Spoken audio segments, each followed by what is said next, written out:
right, team, we're live.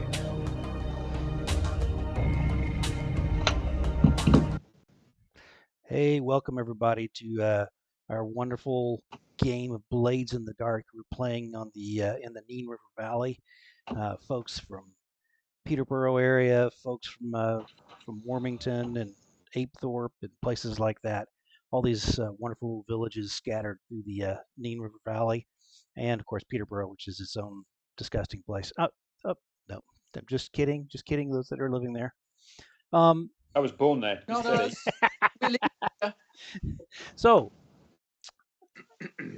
let me take you, those of us that are just coming on, to what you're seeing through the camera as I start bringing in the players here.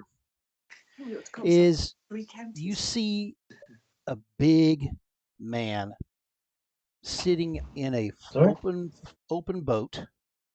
He's got oars near his hands. It's dark. It's raining. He's in a canal. There are tall buildings around. And he is satisfiedly watching the grief and struggle of others. As there is another boat out in the canal, which is taking on water in a hurry and seems to be surrounded by possibly giant eels that are moving through the water, causing the water to lap up over the gunwales. The folks that are in that boat are not doing very well, but the man sitting in the back of the boat doesn't seem to care. As we pan out, we move up and across this large building, and we can see further along that there's a young lady sprinting I'm just in the middle of something as really fast quickly. as she can, as just coming up towards a bridge. She is full tilt, ignoring the fact that there's slippery rocks, cobbles because of the rain, as she rounds a corner and starts to mount this bridge. The camera points back down at this building that we have just flown over not too long ago. It's 3 stories, old Victorian-looking building, square but with lumps out on each corner where there's probably rooms that are stacked up. And you can see through the window that there's a panic going on inside. You can start to hear the sounds of screams. The door is shaking like someone's trying to get out, and there's a mangled body lying directly in front of the door. Let's step inside this building and see what's going on, because you're about to meet these wonderful characters you see next to you. The man in the boat is just to my right. This is John, and he's playing the Brute. Right below me, you see Felix, who's playing Wrecker. If you look through the window, you can see that he is trying to push what looks like an old-timey hospital bed or gurney, upon which is a recumbent female form that's got peacock feathers or something protruding from her. Then across from where Wrecker is sitting, you can see Pete and Christine. They are sitting there together. Hey!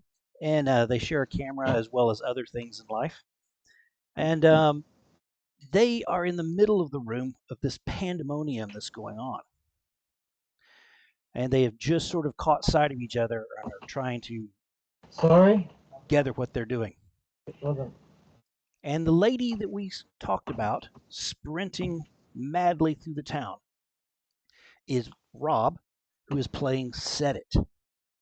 And I think as we play, you'll learn a little bit more about those characters. And we have already discussed them ad nauseum in our previous sessions. So we're going to go ahead and jump to Roll20.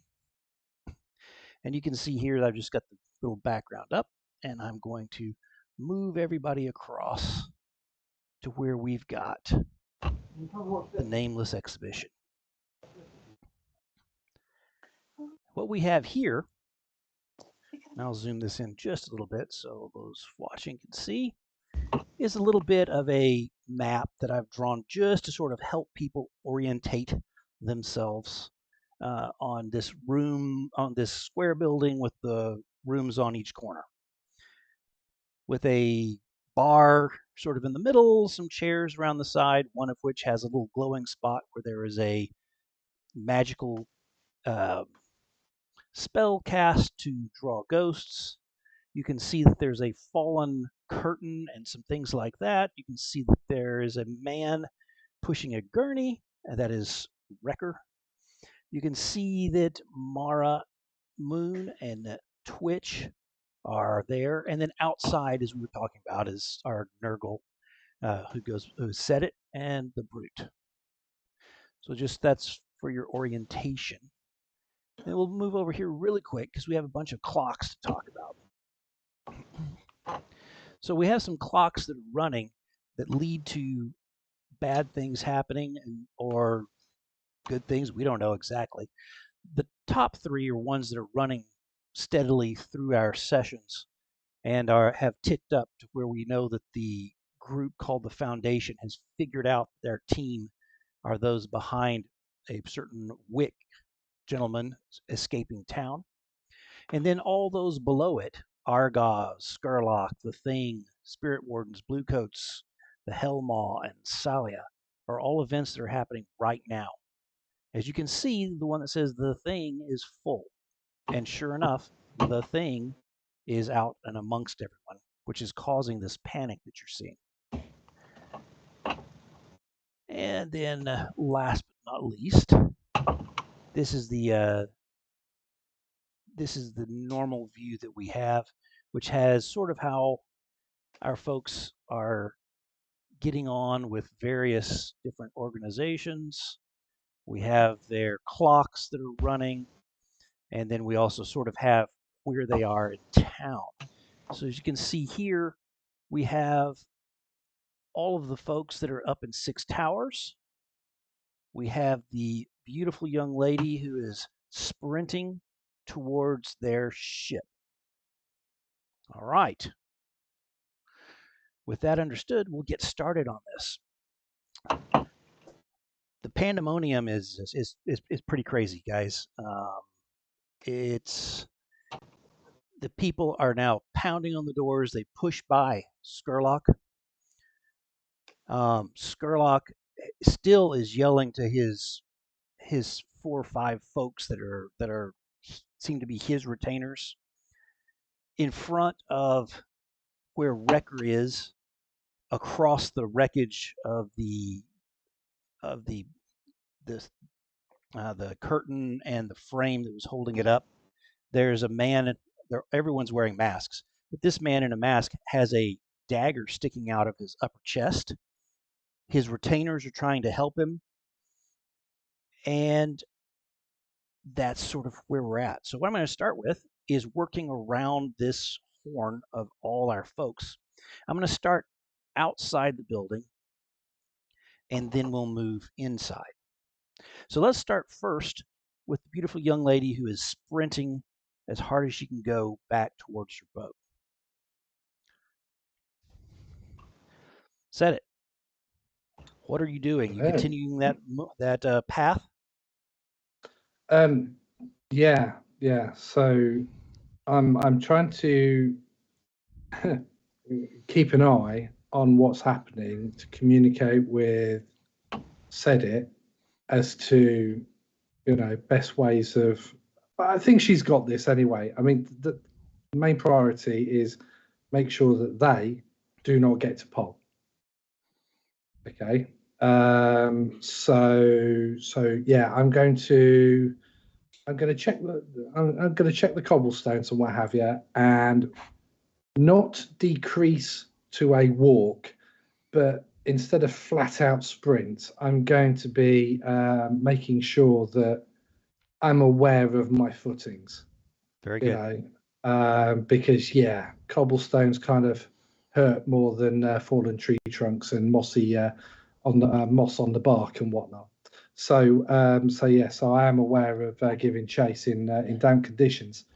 So I'm just going to be sensible about it. Yeah, the sort of split view you have of the world at this particular moment is disconcerting, but I understand what you're saying, that you're taking care enough that you're not going to just stumble off a bridge. Um, Yeah. got it.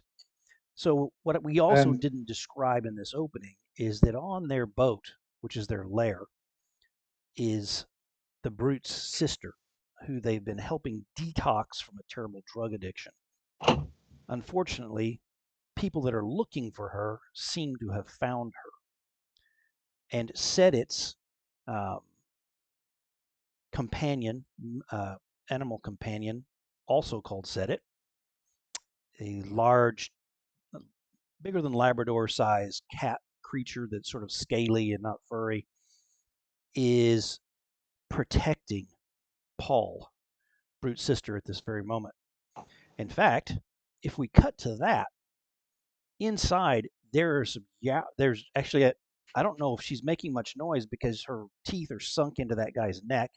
She's hanging from a man. She's taken a cut to her hindquarter, and she is sort of trying to savage this guy. You want to jump to her? Set it. yeah, can do. So what I'm thinking is, okay, so Cat is literally out of the bag. You know, everybody for weeks has knows full well that this is not a normal cat. All right. So, and it's not a normal Labrador-sized dog either. Okay. So with the special abilities that we've got on her, um, with the attack and her hanging from this poor guy's, well, this fool's neck. Mm-hmm. Okay. The potency. Now, I'll be honest, I've not had time to look up and read about potency. But what effect does that have from the Omen's special trait to the other guy? Because Okay. there was two coming in the door, wasn't there? If you try and do another terrifying thing, you'll get what we'll do, since it basically sets your position to do, instead of having um, regular effect, you'll have great effect, or if it was going to be Okay. limited effect, you'll have regular effect. So it raises your effect level. Okay. So what I'm going to do then is the cat is basically going to again chow down on this guy's neck, and with the front claws, which are razor fine, razor sharp. Sorry, she's just basically going to rake right the way from his neck down his chest. Perfect. I'm going to roll skirmish for that. Sounds great. Okay. Let us see what happens. So that's 2d6. Is it standard? Yeah. I'll say that you're in a still risky situation. You're in the middle of combat, but it's standard, so that makes for great. And that's not so hot. No. That And then the bite. yeah, let's do that. Actually, in this game, do you do an attack per? Not really. We sort of would have done that for the whole big thing that you described. Okay, so that's the bite and the claw. Yeah. I can't get a really good purchase on the neck and what have you, and the claws kind of, but it's kitty cat scratches rather than deep gouges. What she's finding is that underneath his leather jacket that he's got sort of over his shirt, as she digs at that, she catches a little bit in some chain mail that this guy has been wearing underneath, just to turn the possible dagger punch or something that might come from one of you guys. And that's what stopped this particular push.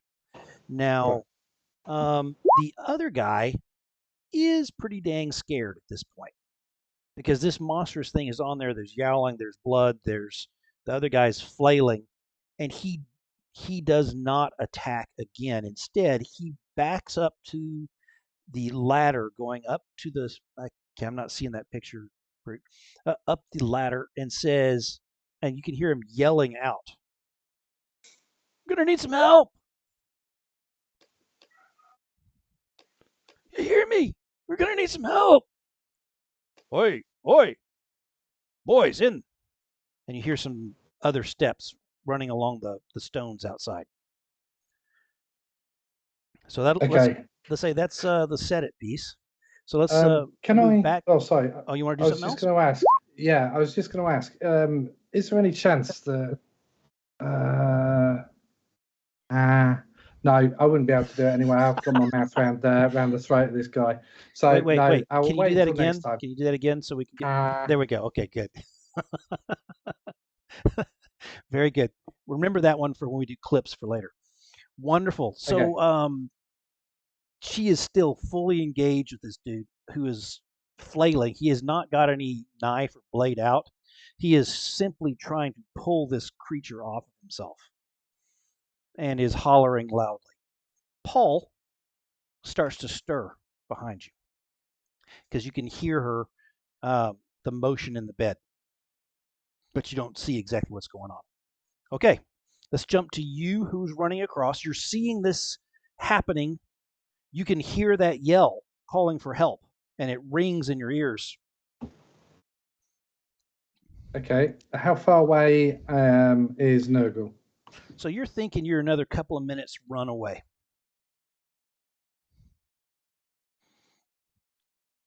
Okay. Go for the balls. You should always go for the ball, shouldn't you? Coming from Brute. Can the cat take stress? Yes, it can. And we're jumping across now to the Brute. So, Brute, you see that it looks like the prow of that boat has just slipped under water. It pops back up again with a little bit of wave. It goes under again, and there's a flood of water that rushes amongst those cultists who are there, and there's some screaming now. And the water froths around the boat, and you can see a large shape push itself almost up onto the boat trying to get at it, and it's one of those giant eels. There is another boat not too far behind that has come around the corner, and it has a couple of lanterns hanging from it, and it looks fairly similar to this one, and it also has what appears to be the same garb that these cultists were wearing. They've got the masks on already. They've got cloaks, and they're now angling towards their brethren who are struggling. Did they go to do a bulk buy at Cultists R Us? Yeah, exactly. It just makes it really easy for you guys to tell who's who. It does. Before we got sidetracked there a little bit, we were finished up with Set's initial moves, and we had described what was going on around Brute. So, is there anything you would like to do, Brute? Yes, there is. There's going to be a flashback. Okay. So, scene transition, and then a flashback. It's the Brute sitting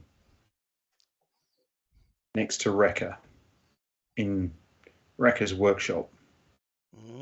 Sitting on the table is an enormous pistol. It is the largest pistol you've ever seen. In fact, it would take someone the size of the Brute simply to hold this thing in place when it was fired.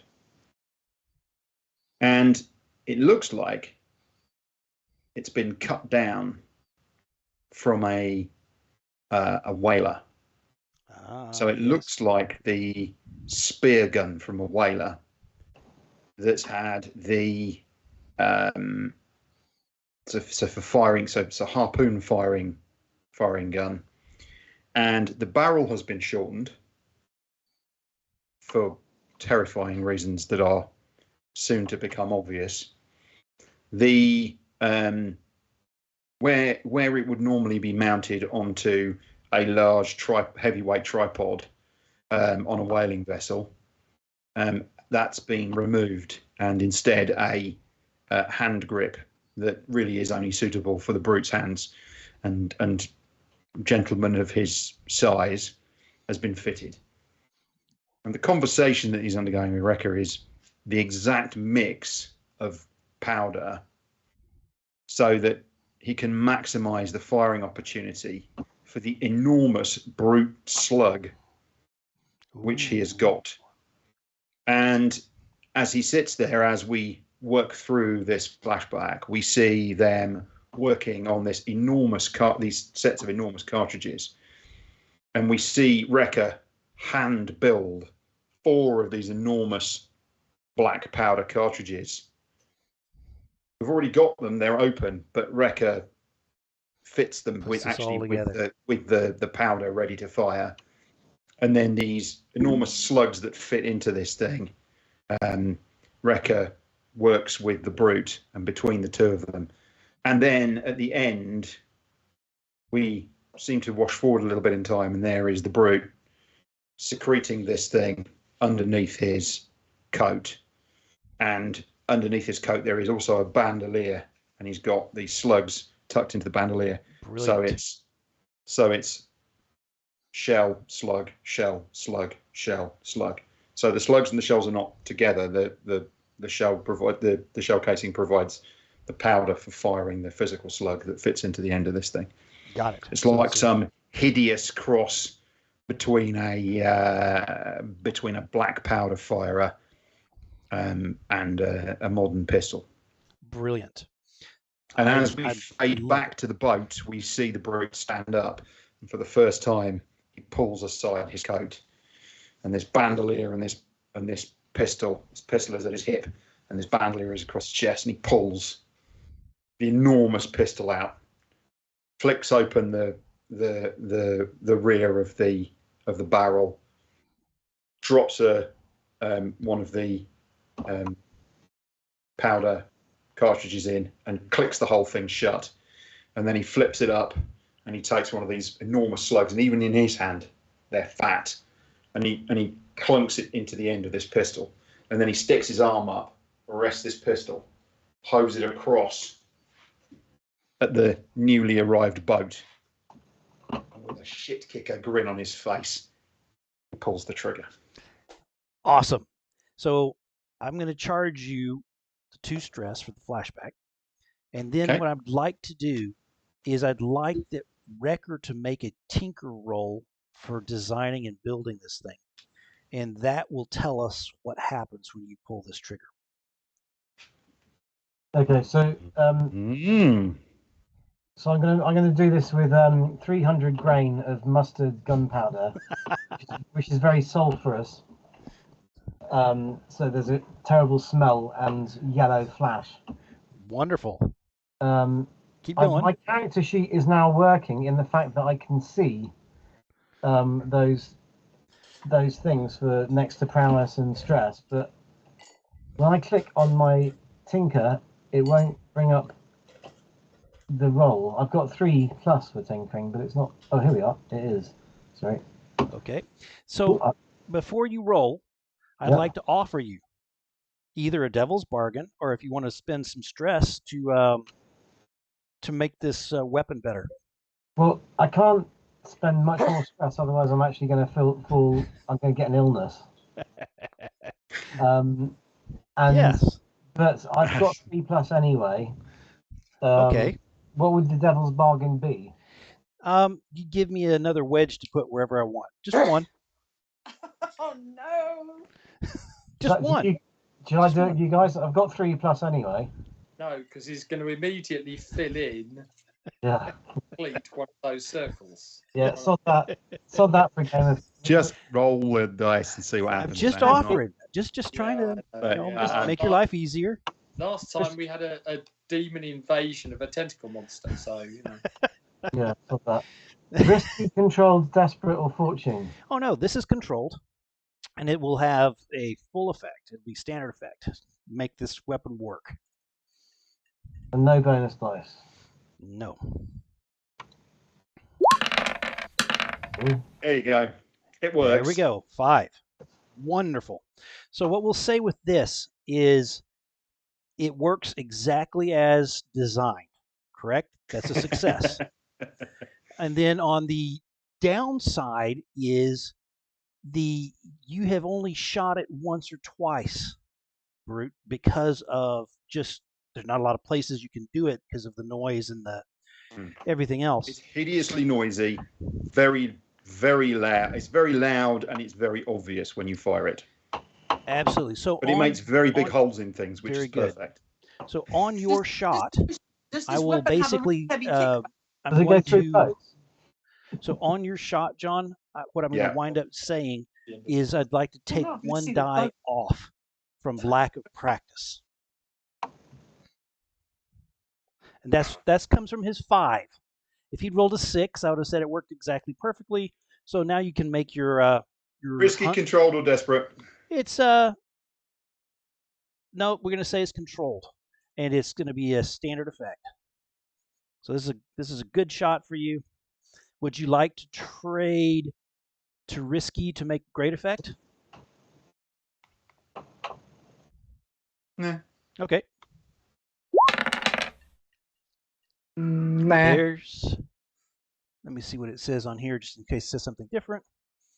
There's the 6 we needed. Boom. So the weapon puts out that cloud that you remember that burns the eyes, and it envelops you for a second where you almost can't see what's happening. The speed of this slug is not great. You can almost track it with the eye until it just gets lost in the dark. Where would you like it to hit? Oh, it's got to hit amidships on the new boat.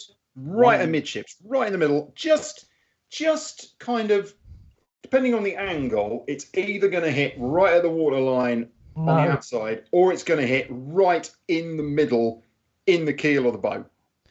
Beautiful. So I'll let you make that call. Okay. So, pistol comes up, leans on his arms. There's this brief moment as his brow furrows as he wonders whether this thing will fire, and then he pulls the trigger, which is a double action trigger. Mm-hmm. So basically, it cocks and fires. There is an enormous bang. Lick of fire. Yeah, as you say, this slug is. I mean, it's traveling, but it's got a limited range. The thing is, this thing is designed to punch holes in things at reasonably short range, and this range is just about plumb.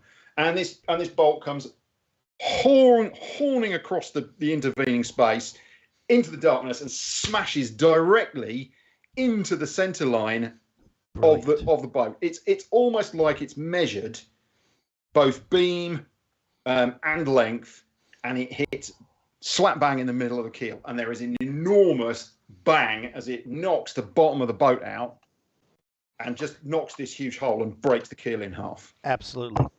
The wood flies up into the air. You can catch it even in the rain and darkness. There's actually, from some of the lightning flashes that are coming more and more rapidly from that conical cloud that's swirling above the building and reaching down, you can see the terror as some of the masks fall off some of the people. You can see that they are dropping into the water.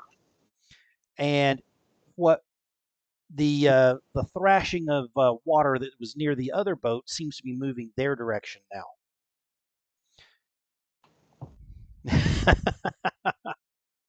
It seems sad. It seems a bit grim for them. Okay. Do you mind if we move off of you then, or anything else you'd like to do? All I'm going to do is, as the camera pans away, the brute just chuckles to himself, and he's putting the pistol away back under his jacket, and he's just chuckling as the water boils. Brilliant. Over his shoulder. I love it. I love it. And there's now definitely blood in the water. Absolutely. In fact, I would say probably several of them were wounded from the flying wood before they even hit the water. So it's not going to be pleasant. Okay. Interior of the building. Mara. Oh no! Anyway, Yeah, Mara and Twitch. You guys are sort of together, and what I'm going to wind up doing here, just so that you guys can see, sort of visualize. This is not D&D. We're not counting squares, anything like that. I can sort of tell you where things are. This may not have been exactly how you had it pictured in your mind. You've got sort of the rooms off each side. They've sort of been broken open on the downstairs. Upstairs, where you have the balcony that makes the U shape, there are doors on some of those rooms. You have the stairs that are going up, and you guys have sort of found each other on the opposite side of that bar. You can see through the crowd. We're talking 20 to 30 people that are milling. Some of them are banging on the door. Skurlock's folks are trying to keep them from, opening this up and turning this into a complete madhouse. And then everyone starts noticing something. And let me make it where you guys can see what everybody notices. And here we go. So everybody starts noticing that something's happening here. And the front doors now burst open, which of course leads to people trampling onto a dead body and screaming even more. Any blue coats that were outside are now trying to figure out what in the heck's going on. And that's sort of where we are right now. Can I just ask a couple of questions? So what's this thing here? That is the gurney you're pushing. What's a gurney? That's the thing. Looks like it was a gurney. So like a hospital bed. On wheels. Yep. Okay. That has you've been pulling the pins out of her. Yeah. I think I may have placed you slightly off. I think you guys are probably more like still over here, because last we talked, you were actually pulling the pins out of her. And what's this here? That's the front doors. This is the tumbled curtains. Okay. Over here is Lord Delvar with his men. Over here somewhere is Lord Skurlock. The doors are now open. There's people that are trying to push their way past, and you can see boiling down the stairs are these tentacles. And you can see with a thump, it is hauling the metal bowl that it's been bursting out of, and has brought that down the stairs and is on the landing at the bottom of the stairs. The Hell Maw itself. We need that, don't we? Yeah, ideally, yes. I'm trying to remember what happened with the book. I think you have it. Is that correct? I have the book. Yeah, I wasn't sure if I. Yes. And I think you also don't you also have the little vial? Yes, you do. The spirit bottle. Spirit bottle. Salia on it. Yes. Yeah. Okay. And yeah.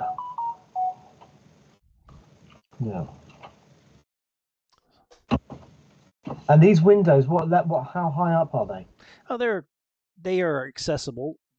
They have metal bars on the outside on this floor to keep out thieves and stuff like that. But given some effort, you would probably be able to bust that out. And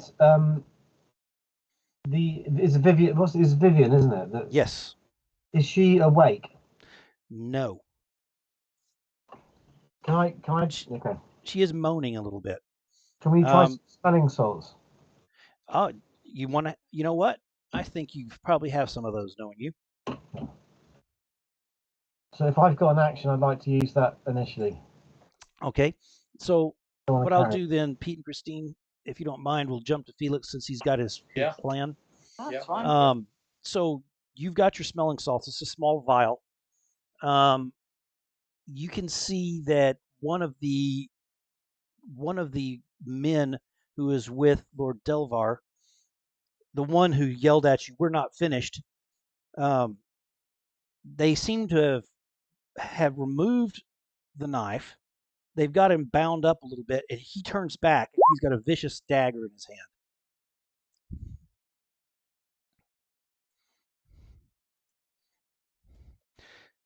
Just so you know. Okay, so I'm going to apply the smelling salts and then let Pete and Christine have a go. Okay. So you wave that under her nose. Yeah. And I'm not going to make you roll for this. Oh. And she yells out in a guttural voice, "Father!"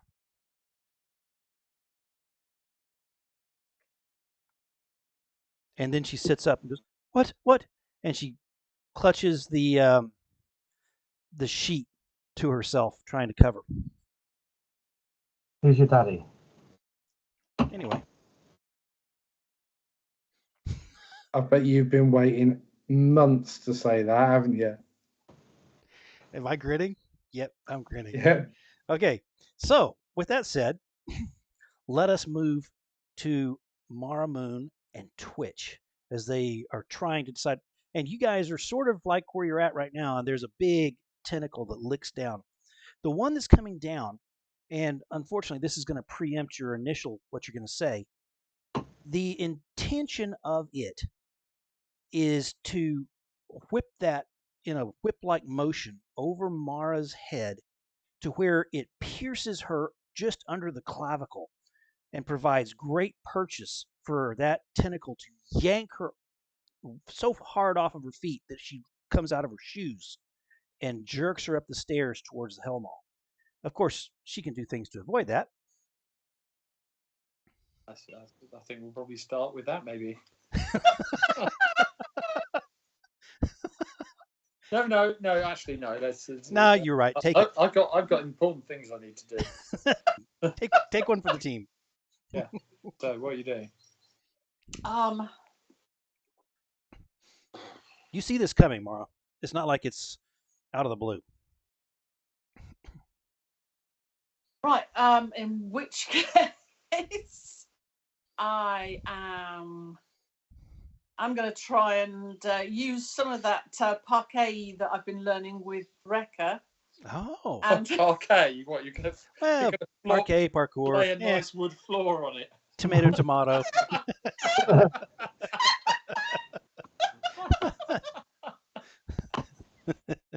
Gentrified parkour. Parkour that you can do in skirts. Wonderful. That's too long working in too closely with my flooring colleagues for too many years. Oh dear. Right. Okay. I was going to create a nice pattern with the parquet as well, you know. Herringbone and everything with a nice little edge detail and fine. Okay. Honey oak. So what do you do with that parkour? So I'm going to use some of my parkour skills that I've been learning with Rekka. And I'm basically going to try and dive and roll out the way around the bar. Brilliant. The far side at all times, screaming out to everybody, "We've got to get out of here! We've got to get out of here!" I'm also trying to spread as much panic as I can, so that Lord Skurlock and his minions and Lord Delvar and his minions basically don't know which way to look as to where attacks and anything are coming from. So I'm basically trying to spread panic as much as I can as well while I'm doing this, which is what I was trying to do last week and succeeding at very nicely. So I'm going to continue that theme as well. Brilliant. Screaming and rolling and basically, awesome. They're out to kill us all. We're part of this exhibition, and Oh, that's even better. I like that. Getting out of there. We're part of the exhibition. I like that. So, yeah. What skill are you going to roll? Okay. Well, I am gonna have to roll my I think my prow, which is to climb, swim, run, jump, and tumble. Absolutely. So I'm thinking that's probably my best bet is to roll prow. Oh, that's wonderful. So what I wonder is, as you see that glistening hook coming, you think to yourself, it's glistening, it might be poisonous. Would you like to take some stress and get another die? Or I'd be glad to offer you a devil bargain for one simple Just Nope. give me one thing to fill in. I'd be happy with Nope. that. I'm going to get it sooner or later. I'd rather have the poison. Okay. So Right. here's what happens. Let's see. Oh God. Okay, so I'm guessing this is pretty desperate. Yes, it is desperate. And for those of you that can't fill those in for your experience points, please keep track of that. Okay. And what's the effect of this going to be? Standard, limited, great? This is going to be standard. Yeah, let's make this standard. I'm not going to be that mean. Okay. Submit that. Okay. Well, I'm not going to take it. I'm not going to take any stress because there is. If I succeed in what I'm trying to do, there's something else I want to do that I want to use that stress for, and I only have 2 points left. Got it. I can take. So I am not going to use any further stress. I am going to risk it and for a biscuit and basically roll it as it is. Very good. Here we go. Whoop whoop. Oh, it is. Oh, critical success. That is what we needed to see. Double. Wow. Bravo. Well done. That's the moment you were allowed to pull it out. Perfect. If you would like, I will let you apply that to helping as a group move with Twitch. Yep. Because of the critical. Yep. So Twitch, if you can just roll to see if you pass a prowl. If you don't, you'll get 1 stress. But otherwise, both of you are going to get out of this scot-free around the corner. Okay. And we'll wind up somewhere in this area. So, position. Desperate and the whole bit. Yeah. But it'll be Desperate. standard effect, and she's going to, with this critical, she's going to pull you right around that corner. A prowl. And look at that. So no stress for you, Mara. And the 2 of you are both. You can move those. I think I said them where you can move them. Both. You're right over here somewhere. Can we with that critical? Can we arrange for it so that Mara heads towards Lord Skurlock, dives aside at the last second, so the tentacle goes straight into Lord Skurlock? Ooh, that's I interesting. like it. So in my head, they had moved over here, but I'll keep them instead. I will keep them here in front of the door. So yes, the tentacle misses it. It is following, slapping at you during your entire movement, and you draw it directly towards Skurlock. Now, I will say, you're not quite sure if it was going just for you, or maybe it's now looking at Twitch. But whatever the case, the 2 of you split, whatever you do, and that thing reaches out and slaps right at Skurlock. Very, very good. So I think that has covered one sort of round of everybody. So I'll add a little more color to what's going on, and then we will get into this another circle of this. So that tentacle hits Lord Skurlock square in the chest. It pushes him back, which shuts the door on someone, and you hear a crunch. Oh shoot. That person is now caught in the door, sort of broken, and Skurlock hisses, and his men next to him start hacking at that as hard as they can go. They are able to separate that. It takes multiple hits of this rubbery thing, and now there's sort of an orangey ichor that's on the floor from where this thing is cut into a piece. The part that's hanging over Skurlock is attached to him, and he rips it off angrily. Okay. Now the doors are sort of jammed, and the tentacles are working their way into the room. And I'll just sort of do this right here. And then interior to the room, Wrecker, you see that the guy who was working on Lord Delvar, holding his wound, his head just pops right off as a tentacle wraps around the neck and just squeezes. And guess what?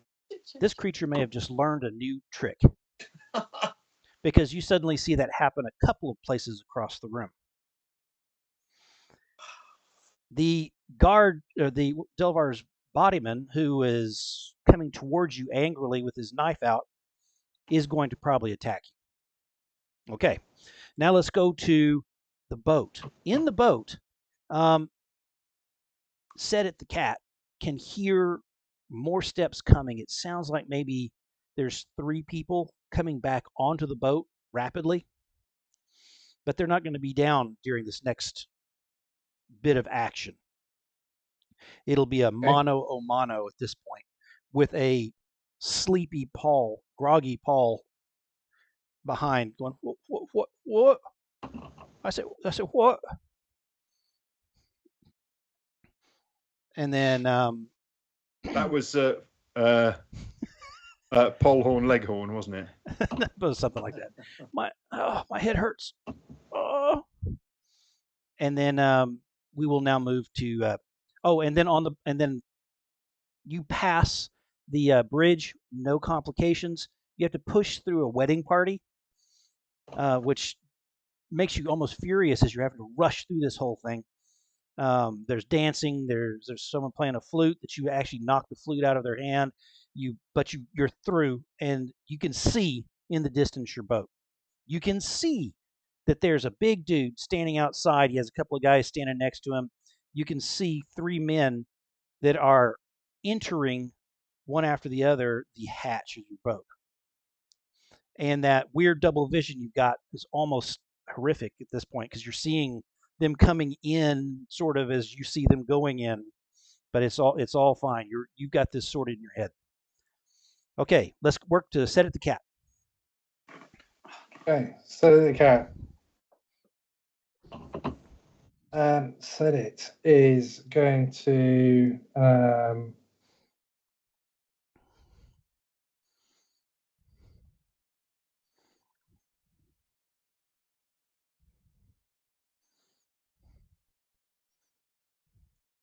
she's going to basically she's going to chow down on the neck and go for the claws again. Let's do it. Okay. She can push herself. Remember, she does have those type of abilities too. Yeah. So I'm going to get her to spend a couple of stress. Very good. Let's do that roll. Okay. Is this once again the clawing and biting? Yeah. So 2 claws, one bite. Rawr. Yeah. Yeah. It's going to stay into it. No. Oh, not really. Okay. Yeah. Nice. There's what we wanted to see, ladies and gentlemen. Okay. With that, she kills him. How does she do that? So basically, the paws, the front paws come up first again, and basically, and get the purchase that's needed. And then she's got like the neck like this, and then she briefly she lets go, and then she goes back in again, and then with the strength of her paws in the chest, she manages to, and she just decapitates him. She chows straight through his neck. Outside. And then she growls so she uses her omen. Yes. Okay. To everything that is in that room. Pole, everyone. She is not messing about now. Her claws are out. She means business. Very good. So what does the other guy do? So what I'd like with that is just make me a command roll, like we were talking about, and it'll be done with your potence. So it will have great effect for success. which means that 5. they will look. That's a success. So they sprint. They are the ones that they see that animal. They see the death. They hear the bong, bong, bong of the spirit bell, and they take off back out. Okay. The downside is you can hear the scrambling of Paul, who's gone behind you and is going out the other hatch because she's terrified too. Yeah. Okay. Yeah. Now let's get There's a to downside to it, but you know. Hey, you got what you got. It's good. Okay. Yeah. Lady said it. You can hear the bong, bong, bong of the spirit bell, and you know exactly why, because you've witnessed it, tasted it, felt it. Yeah. Okay. How far away am I from the big guy? So you're about 30-ish yards. He's going to see you coming. It's not unless you decide to try and do some hiding evasion things. No, I'm going to shoot him. Bang. All right. Yeah. I'm going to, the biggest guy, I'm going for a headshot. Hang on. Shooting from distance. Is it risky? Yeah, it's risky. Trial, desperate? Risky. No, it's not desperate. It'll be a standard effect. Now, what I will tell you is it will be limited effect because of the fact that this guy is a level sort of above you guys. However, you can trade your position to desperate to get it to be a standard effect if you would like.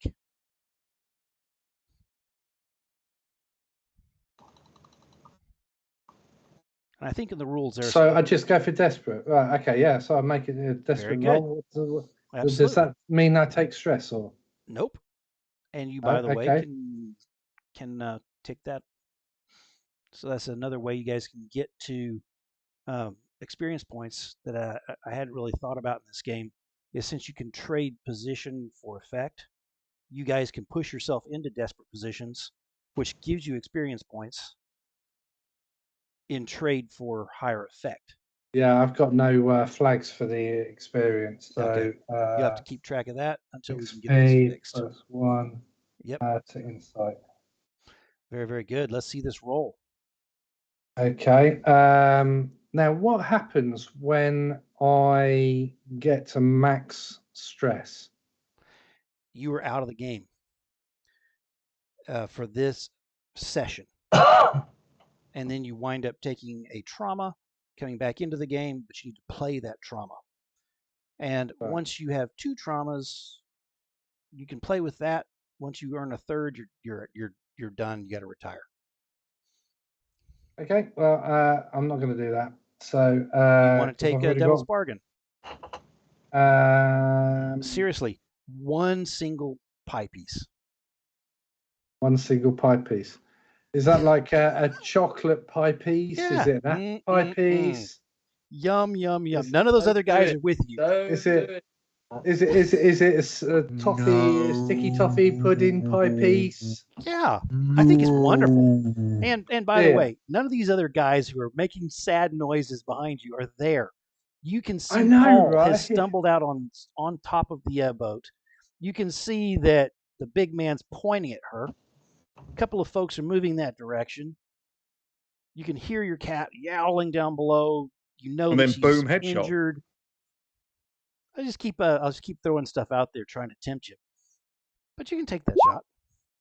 There's the shot. Yeah. I don't miss, but it's not a great one. Nope. Because you do. You hit the guy. It's not where you wanted to hit the guy. You do catch him high in the left shoulder. It spins him half around, and he says, "Ah, damn it, we have company." And then he does not lift his left hand to point because that hurts too much. He then points off your direction. Okay, and then I start running 30 yards. I can do that. Brilliant. The gun's back over the shoulder, and was that your rifle? Or is that a That was pistol? the rifle. That was your rifle. Now, if it was a pistol, I would have gone for 2 shots. Got it. Okay. So with that, I'll probably pile on a little bit of extra damage for him because that's a big weapon. Got it. Very good. Okay. I didn't realize my pistols would have gone 30 yards. I'm thinking about it. It would have done. Pretty close. Might have been a harder shot, but very good. But yeah, so Felix, and great then I'm picture, going to Felix. run and I'm going to set it.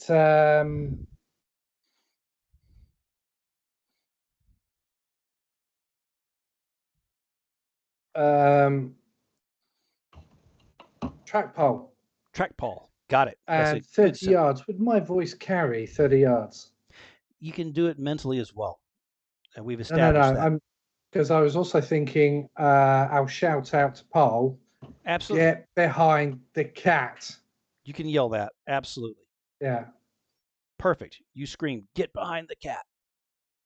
Okay. As I'm running up to the barge. That's very good. Very, very good. Wonderful. Okay. Brute.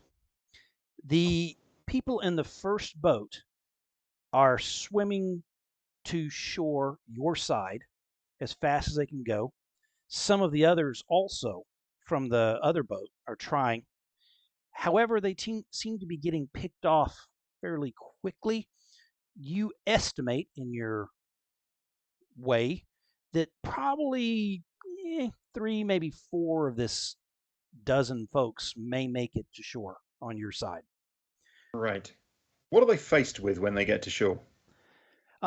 They actually... In other words, is there a pinch point? Is there like a ladder and they're going to have to swim to the ladder and then climb the ladder? Yes, there is. Is there one place for them to come up? So there are probably 2 places where there are stone steps cut into sort of a seawall type thing. And those have tie-off points for boats. And those places are where they're headed for as best they can.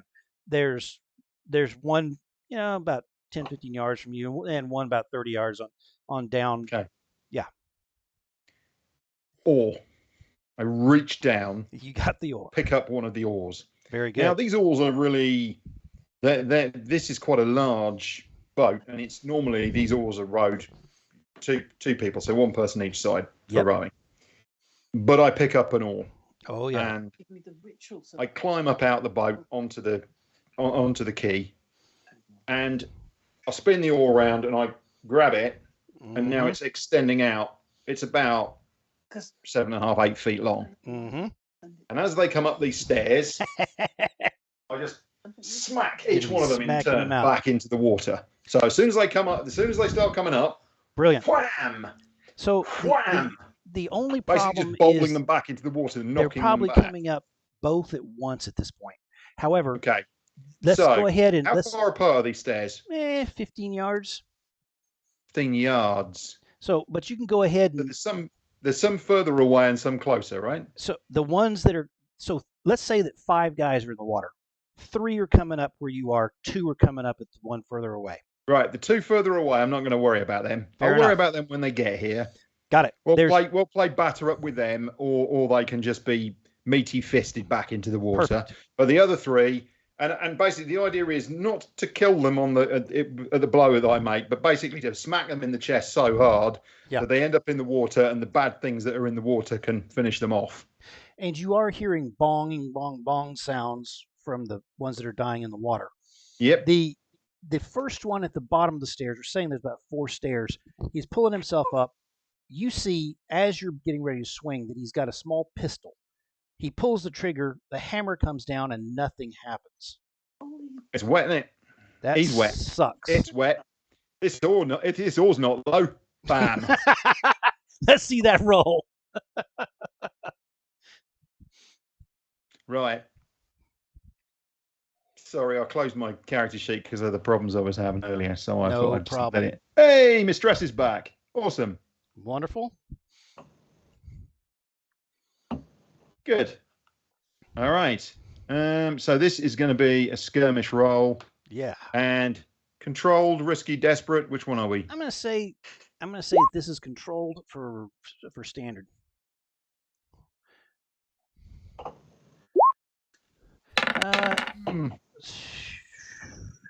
let's wait Failed till that downtime, dismally. Twitch. Always Oh, things that's go wrong eventually, don't they? that's unusual. Absolutely unusual, Brute. So here's what happens, and these things do happen. You swing that thing at this guy's head, and bottom line, you actually still do hit this guy. Mhm. It takes the top of his skull off, this heavy piece, Ooh. just in a nasty spray. Unfortunately, the follow-through is much more than you had expected, leading to a slip, and you will fall into the water with the other guy, unless you'd like to make some sort of a resistance to that.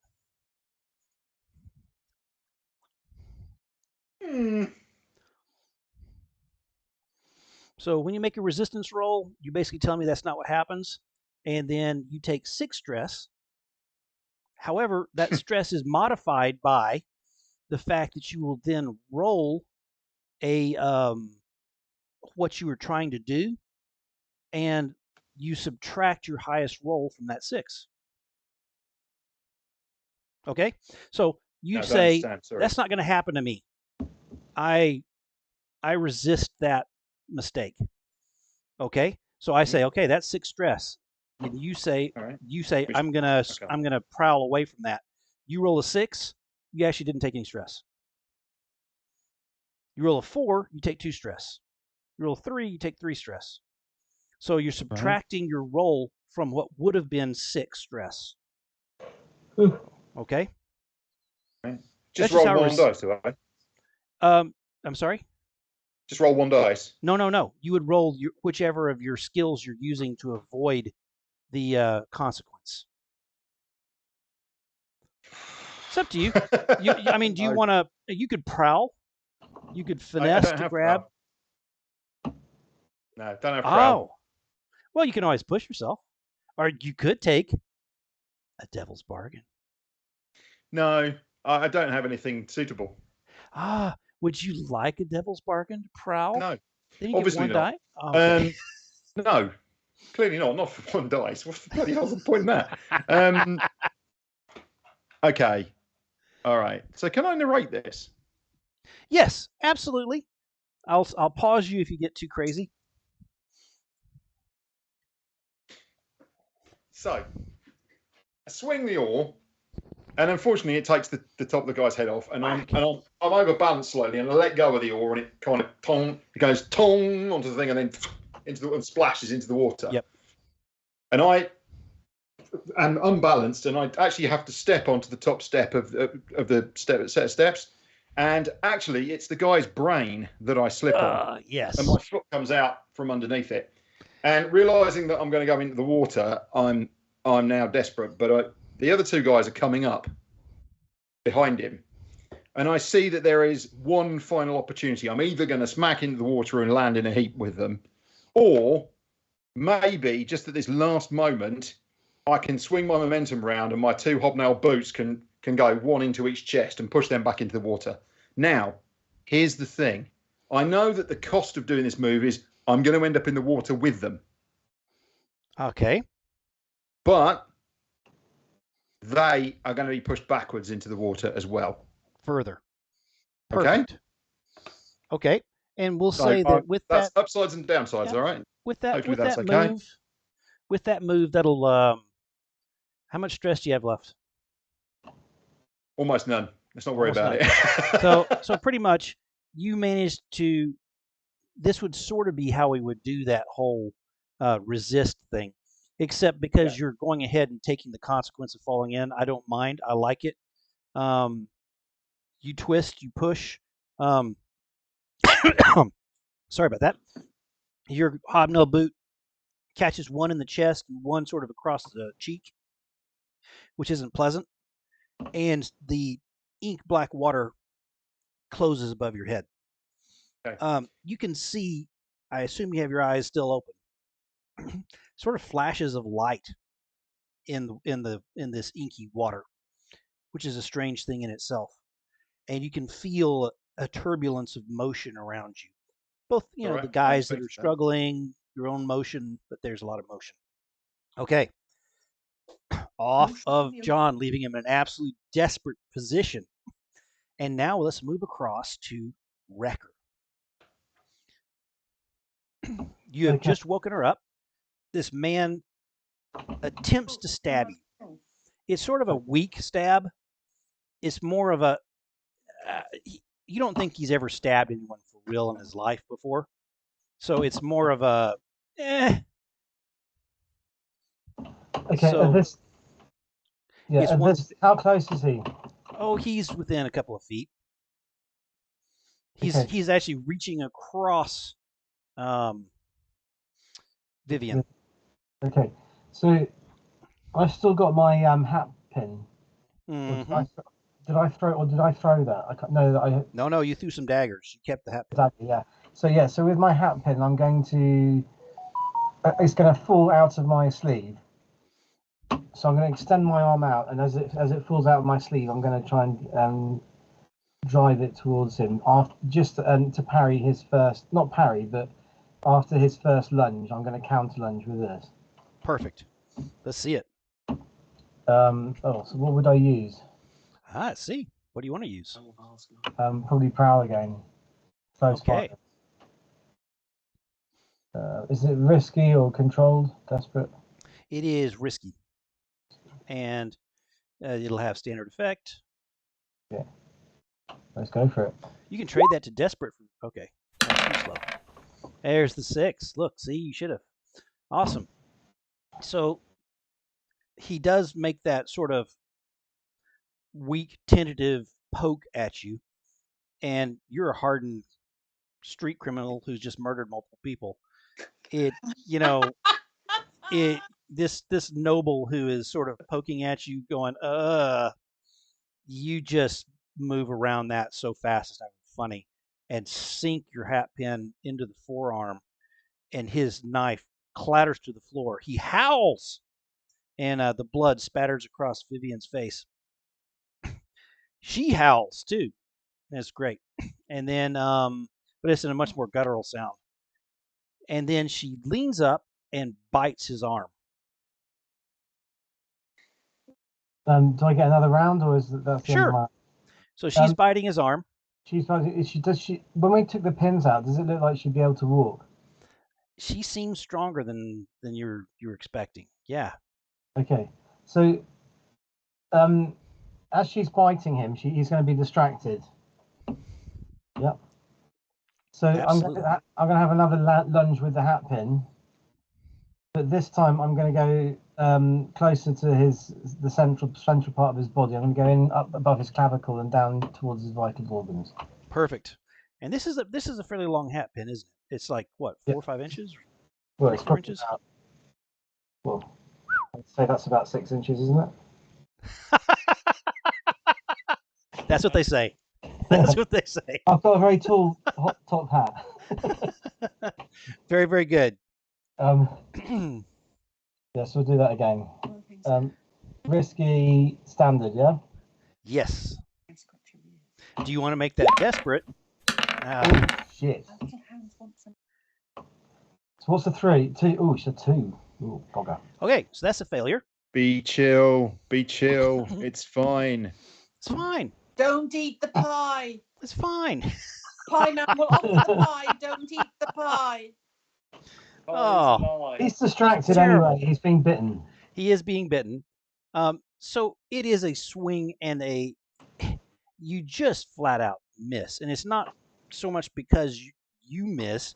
It's because when she bites, it takes his arm off at just below the elbow. The crunch. And she sits up in the bed. And the blood the blood's pouring all over the place. He's back. So Anthony, we lost you there. Oh, really? I am desperately sorry. Takes her arm off. What did I say last? Takes his arm off at the elbow.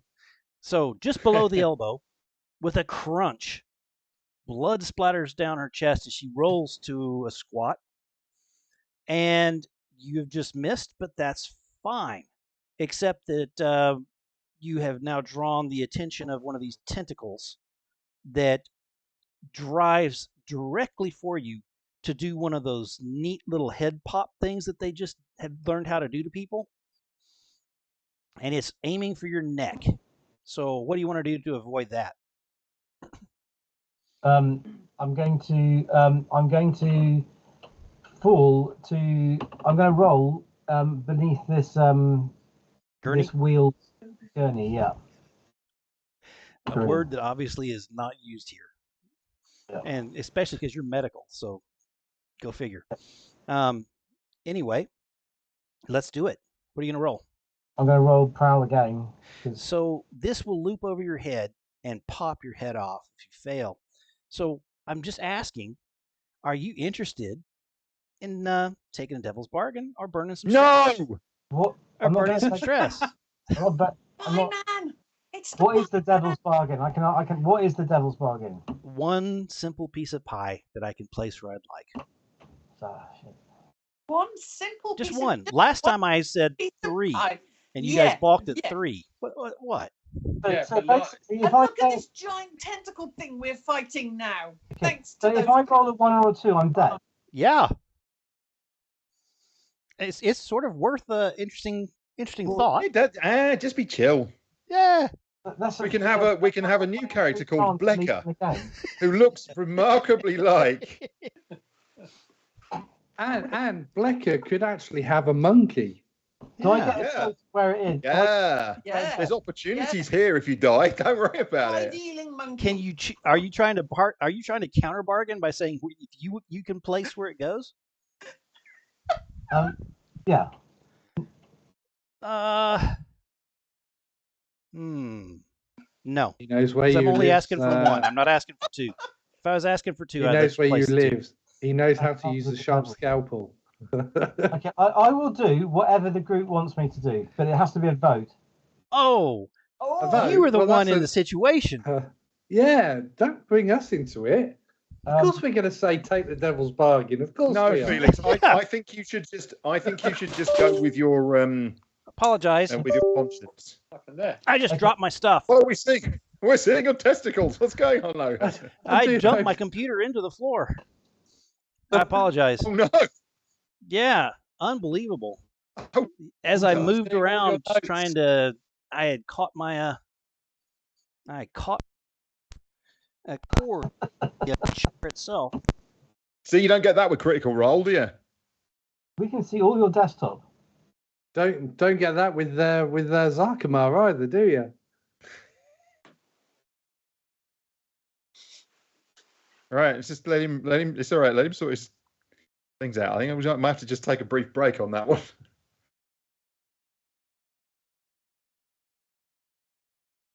You're right, Anthony. Sound's gone. You might need to plug something in, like your mic. Absolutely. You're right there. Yeah, we can hear you now. Oh, it wasn't testicles. It was just his T-shirt. That's all right. I think it was his legs. I think he's wearing shorts. Right. I'm so good hair it is. It's shorts.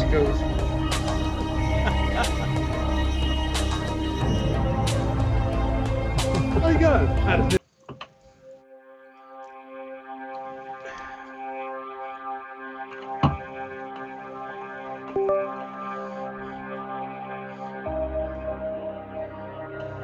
You'll be fine, Felix. Just take the 2 stress. You'll be fine. I think you guys. And I'll have 1 stress left. Yeah. And you'll still be in the game. But I only get 1 extra die, and I can still end up dying from the fail. Yes.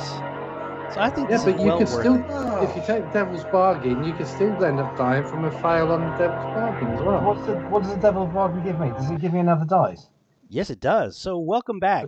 In the background, which I'll cut out for all of you on YouTube, sadly, as I trim down things from when we do it on Twitch. There's much discussion on whether or not someone should take a devil's bargain, whether or not they should take stress, which could permanently put them out of the game, or just, suck it up and see if they get decapitated. It's all sort of fun. It gives them a lot of stress, enough stress that I just like throw my cameras and all of my gaming equipment on the floor out of excitement. But anyway, let's jump back to Roll20, where everybody is happily waiting, except for Pete and Christine, who will be back in just a second. If I take a devil's bargain, do I just get an extra die, or does it completely nullify the problem? It doesn't completely nullify the problem, but it gives you an extra die. All right, now I might as well take the stress then. Yeah, I mean, for one die. The problem you've got, Anthony, is that the first time we did we've done it twice. The 2 times we've done it, the consequences have been so bad. Well, get away from the idea of ever you're taking right. You're right. Okay, so it surely it's not going to be this bad this time. I mean, Felix, you can always take stress and a devil's bargain. Yes, you they can. give you 2 dice. That will give you 2 dice, and that's pretty big in a desperate situation. And if I get a couple of 6s, then I'm expecting fucking miracles. Okay. Yeah, absolutely. Right, so I'm going to do both then. Sorry, I can't. Dang straight. Yeah. Rock and freaking roll. I love it. I've got let's one see this left roll now, so nothing else. I need to get out of here, really. Yeah, let's see this roll. Is this a standard? No. We'll go ahead and give you we'll give you standard effect, and it's risky, and you can trade that to be a desperate roll with a high effect if you'd like.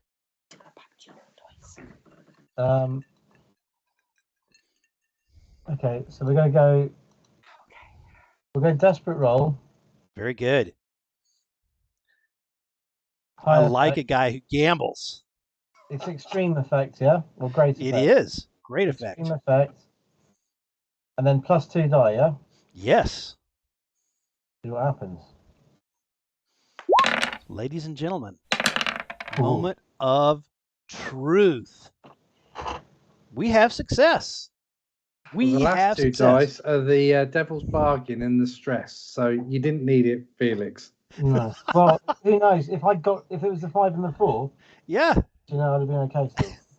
Yeah, but the 5 was the first dice, so Whatever case, it's desperate on a 5. Is he picking the pie? And it's a great success as well, though, isn't it? Yeah, so it is a great success. Yeah. So let's see what happens with that.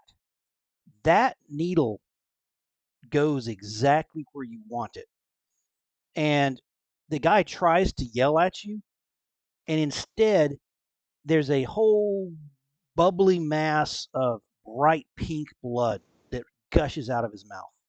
Well, he was pretty much dead anyway because he'd been amputated. But yeah. I was avoiding the tentacle, wasn't I? Yes, and you avoid the tentacle. Yeah, 100%. So you have done those things. Is it a great success? So it's got to be better than a standard success. It's great success. So you do not take that. Now, it was a desperate situation. So this desperate situation means that the consequence of not having a 6 is slightly greater. In which case, you have drawn the eye of Lord Skurlock, who is seeing this fight now from where he's at the door taking place. And well, you can't tell behind his mask, but for those of those that are wondering what's going on behind the mask, it's simply one eyebrow is raised.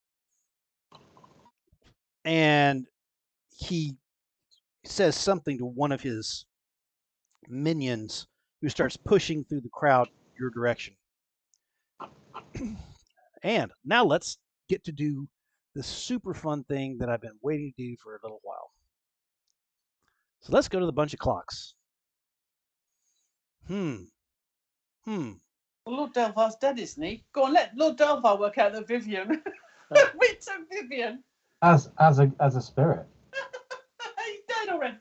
Yeah. Bum bum bum. Delvar's not dead, is he? No. Delvar. No. Delvar's not dead, but he's stuck. However, I just clicked one of those and filled it right the heck up. Oh, of course you did. Oh, and I've been sort of hoping that might happen just for fun. Yeah. Because it is sort of fun. Yeah. And then let's go back across here to where you guys can see the Nameless Exhibition. And then let me go to GM, click, click, click. There we go. Oh shit. So when Argos, the Pitiless, appears, it's actually a sort of strange thing, Mara, because you can feel it before it happens. And you can see the shimmering in the air. And you can hear a voice, the rest of them can't, that says, "My worshippers, I come. I know you have the sacrifice I have been awaiting." And then he appears materially, and you can feel he's surprised. There's two things that surprise him. One, he yells out, "Who has disturbed the nothingness between all things?" And then he looks over and he goes, "Daughter, what are you doing amongst the heathen?" To which Vivienne says, "Just playing." Oh, no. Oh, Rob, you've been at that. Damn straight I have. Have you not noticed I've got a thing for demons? Oh shit! I've got demons to the left of me, demons to the right of me, and in front of me. Well, let's think about There's a that. song about that, isn't there? Yeah. Let's see here. So what we'll do is, let me What the go. crap is that?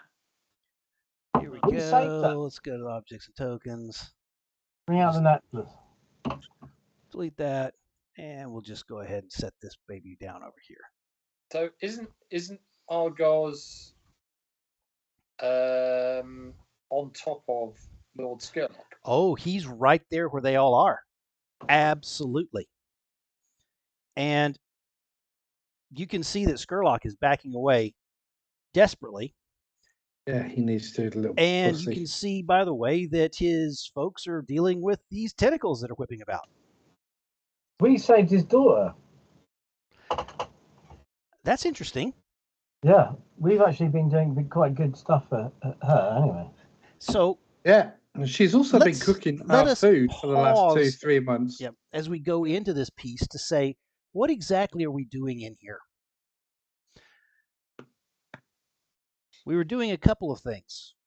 One, we were trying to save Vivienne, the poor, helpless prostitute, sex worker who was being objectified, victimized by Delvar. You were going to save her. The erstwhile lover of Sedit. And we were going to possibly get rid of Argos, who was hunting Mara, and by somehow using this Helm of Awe, which turned out to be Helmaw. And then there is this Book of the Deep that might have the means of actually doing that. If I remember all of those things, was there anything else I'm missing on why you're here? Yeah, we're also there to... Sorry. Yeah, save the soul of Salia.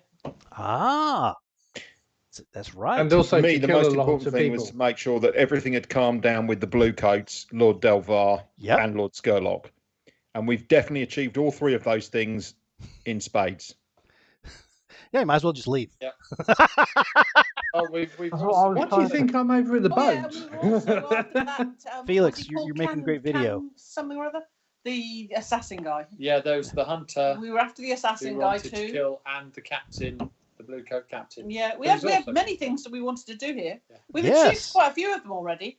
Because I'm sure shooting one of the blue coat captains is definitely going to enhance our reputation with the blue coats. Hey, we didn't. Who shot the captain? I don't know who shot the captain. I didn't shoot the captain. But you did not shoot the deputy. Actually, to be fair, I shot the captain and the fucking deputy. There is that. Yeah. Very, very good. So, in this situation, I'd like to know what you guys are doing, Mara and Twitch. Twitch, you can feel the vibration in that spirit bottle next to you. It's almost like an alarm clock, one of those clockwork things that sometimes people use to make sure they get up in time in the morning. That vibration as it tries to ring its little bell. You can feel that pulse from that spirit bottle. Okay, so I'm going to say something. You have to let me know if you don't agree with this. Okay, so Twitch and Mara, from where they are, sort of sit, it's like crouched down behind this. It's like Butch Cassidy and the Sundance Kid. Yeah. We're crouched down behind this bar. There's tentacles whipping across the top of us. Yes. And all of a sudden, this demon appears in front of us in a pillar of fire and brimstone. Nice. And another one. And another one over here. Yeah. And so Twitch and Mara, they turn to look at each other. And then they say it as one. Back door. And basically, we dive. One goes left, one goes right, and we're going to try and get to that back door. Dive, dodge all the tentacles. Brilliant. I said back door at the start of the whole bloody evening. Yeah, but to be fair, Christine, we didn't know whether you were talking about the house's back door or somebody's back door. Well, in this case, the house's back door. So we've got to get basically under those stairs. Yep. So What is our relationship to this demon? Just remind me. Sorry. The demon is after Mara. He's after Mara.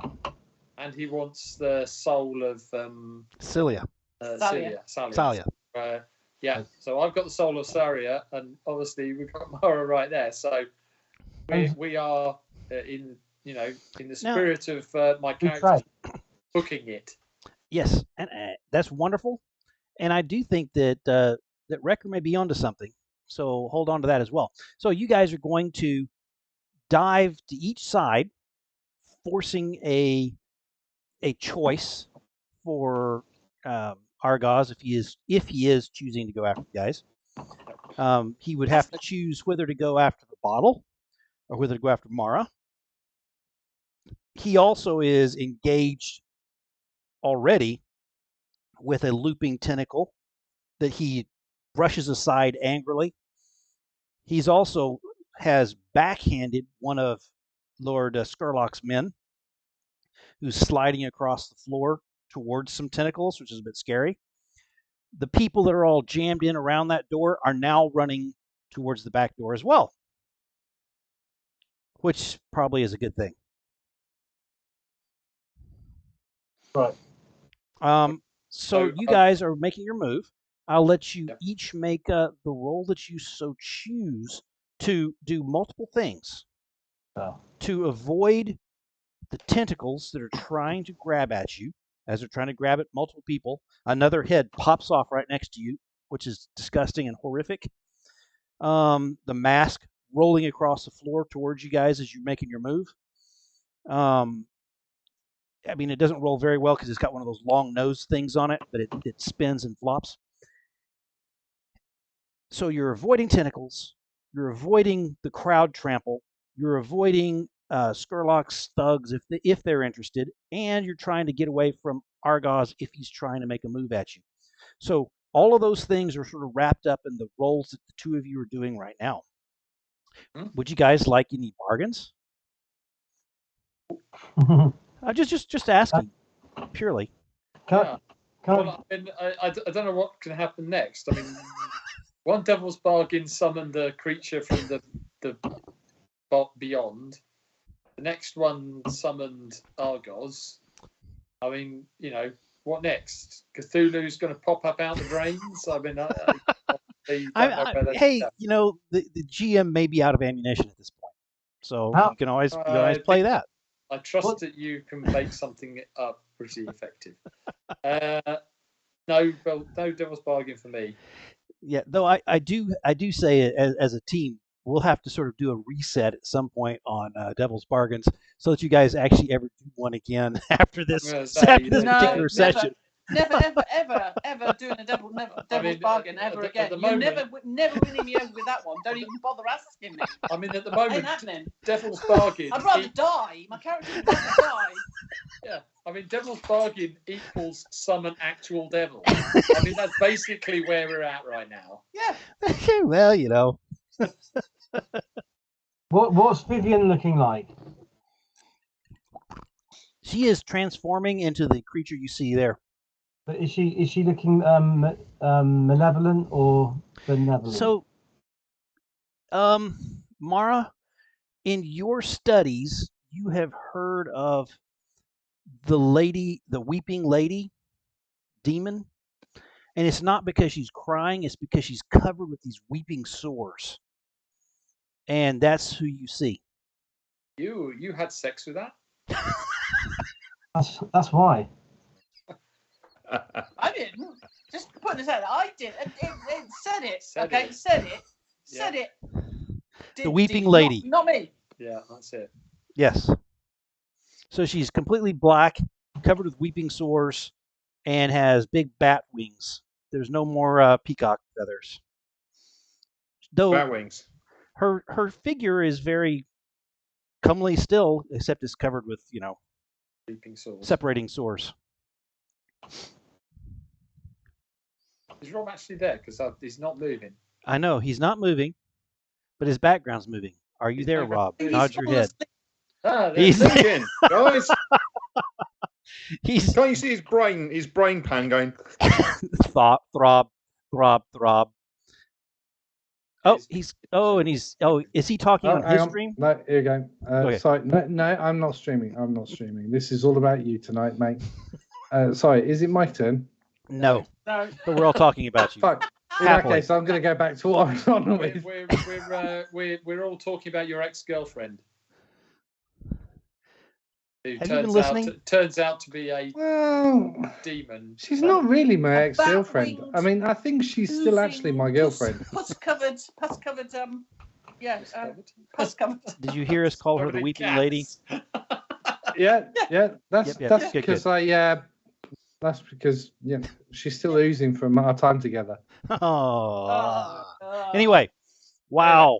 Right, so we're going to make rolls to get out the back door. Let's do it. Right. I've been up her back door as well. Well I've been done, in her Rob. back door as well. You're welcome. Right. Here we go. I love that picture behind you, Felix, by the way. That's very apropos. So, Twitch is going to make a prowl roll. So Brilliant. basically tumble, dodge, and jump. He's going to basically take advantage of all the cover he can. Very good. Keeping down so the tentacles may be popping heads off left, right, and centre. Oh, I know. As he works his way through the crowd to the back door, yeah?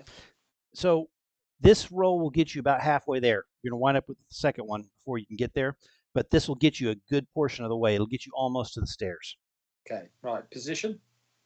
It's going to be desperate, and it's going to be, let's make it desperate, and it'll be a standard effect. If you succeed in this, you will not encounter either a trampling of the crowd, or which would knock you down and slow you down, or a tentacle that might rip you. None of those things will happen.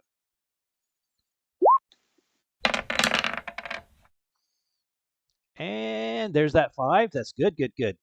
Awesome. So you slip, skitter, move along.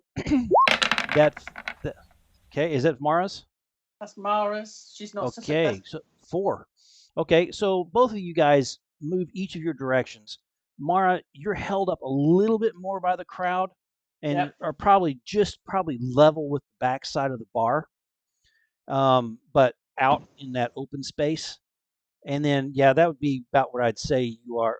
Up, Mara, to the back end of the bar, towards the back door. Yeah, I'd say about in that area. And both of you guys are struggling with the crowd at this point. That's the main issue from the not making a 6, is you think that this next time it'll also be a really difficult roll because of just the crowd is now trying to get to the back door. And the tentacles seem to have figured out that there's some other way that people are going. Okay. Felix, you did something all inside? Well, I could do the same thing, but I'm wondering whether or not I should do an explosion. So, actually, we covered your move. Yeah. This round. So what I'm going to do is push on. Okay. But think about that thought you had. I think you should, not to give too many hints or anything, but I didn't think that was a really bad thought. Yeah. So anyway, let's jump outside. You are in the water, John. The visibility in front of your face in this ink blank water is pretty limited. You check it almost immediately by running a hand up in front of your face. And you can see sort of the outline of your hand at about 4, maybe 5 inches out. And as you do that, you see the snout of a giant eel with open mouth coming at you. What do you do? Punch it. Punch it. Pow! I love it. I mean, it was asking for it, wasn't it? Pretty much. So its head is probably about the size of yours, but with big open jaws. But you can punch it like right behind the jaws in that ear area. Yeah, gill. I'm going to uppercut it, basically. Uppercut. Shut that mouth. Perfect.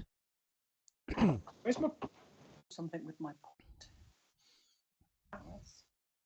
Sorry. An extra point. No problem. And I'll ask the standard questions if you would like to push anything or take any bargains. And there's a no. That the punch hits, crunch. You shut its mouth on its tongue, which puts out some weird blood in the water, and it rushes over your shoulder.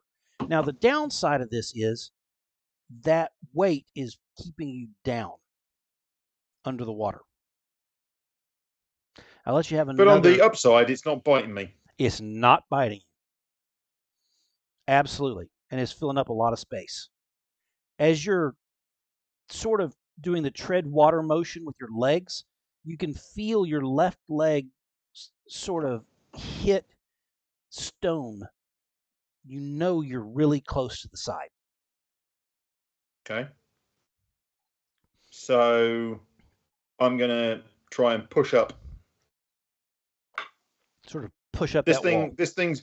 Where is this thing swimming? It's swimming over my shoulder. So is it going up or down or? It's just going sort of straight in such a way that because it's weight of its body, since you can't touch the bottom. Can I do that with it? Yes, you can. Get towed a little bit. Absolutely can.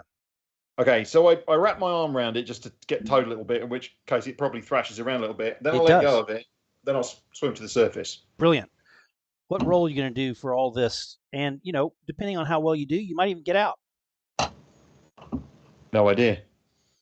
Oh, I don't have anything. Oh, this could be a prowl. This could be... Don't have prowl. Okay. What would you like it to be? If it is a prowl, then feel free to push yourself, or there's always the old devil's bargain. And this devil's bargain will be that... I just roll a dice. Fair enough. The offer I will make for a devil's bargain is that the back door of the building is jammed. Jesus. No, guys, don't worry about it. If I drown, it doesn't matter. Okay. Let me think.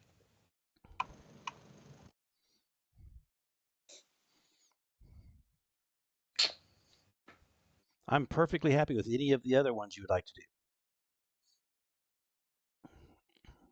Mm-hmm. Who else can fight to the party? I haven't got anything. Sorry. Mm. Nothing suitable for this at all. That's crazy. Finesse? No, ahead, don't have finesse. Hmm. Don't have finesse. Don't have prowl. I'm trying to find a way in my head that you could use wreck to just that was where I went first. Yeah, I was trying to myself. So, yeah. What do you score high in? Sorry? What do you have points in? Skirmish, wreck, command, consort, tinker. Okay. I don't have points in these things. Do you have any stress points? How many stress points have you got?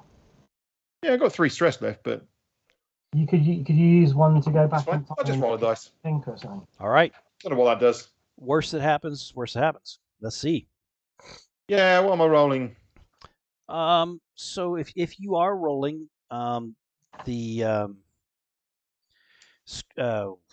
either finesse or to try and use fine, or if you're using I don't know. What's the swim roll? well, I would say it's probably like prowl. I mean, it still feels that way to me. If you wanted to hunt across somehow, it's So you are skirmishing I with don't have anything in that either. you are skirmishing. skirmishing with an eel. I like that. And you're wrestling with it because wrestle is part of skirmish. I like that. Why don't you do that, John? Let's skirmish this eel to the edge. Okay. It doesn't hurt my feelings one bit. No, that's okay. That's kind of what I was doing, wasn't it? Yeah, it wasn't until you absolutely. pointed that out, Felix. No, you're not. Because sometimes I don't get. I mean, there are obvious ones, but I never thought of skirmish as being because wrestle is in there, isn't it? Yeah. It wasn't until I hovered over it. So I was assuming it was going to have to be finesse or prowl. I was like, oh, okay, well, I'm just going to have to roll those without anything in them. But yeah, that's a good point. Skirmish. I love it. Yeah. And this is not fudging it in any way, shape, or form. No, that's actually correct. That's actually the most accurate one. Thank you, Felix. The team always thanks you, risky, Felix. control, desperate. I don't know. Was it? I'd say it's risky with limited effect, and the reason I'm saying that is how big this thing is. However, I'm very happy to trade that to desperate. Okay, and there you go. That's fine. You got it. And I'm going to say that you managed to ride it, pull it. You are at that second set of stairs when you release and you grab the bottom stair, pull yourself up, and there are 2 cultists up above who are just like, what was that about? They don't even see you at all. Okay? And that's where we're going to stop on you and move across to set it. The cat. Okay. Yep. Okay. So Paul's gone up through the hatch. Yeah. Mm-hmm. So how tall's the ladder to the hatch? 10 foot. Yeah. No, it's less than that. 6 foot. Yeah, 6 something foot. like that. 6, 7 foot. Okay. I mean, so said it literally about just 6 springs foot. straight up through the hatch. Perfect. Follows her right out. Yeah. Follows her straight out. She'll try and maneuver herself between Pole and anyone else. So basically, said it's going to jump up onto the thing, see where Pole is, and she's going to go in front and then kind of like back into her legs. Push her. So Pole kind of should hopefully understand that she shouldn't need to be scared of said it. And basically then she's going to let out a growl, and the first thing that comes towards Pole, she's then going to attack. Okay. The folks around the big man, who you now recognize as Ulf Ironborn, sort of form a skirmish circle. He says, "Stop."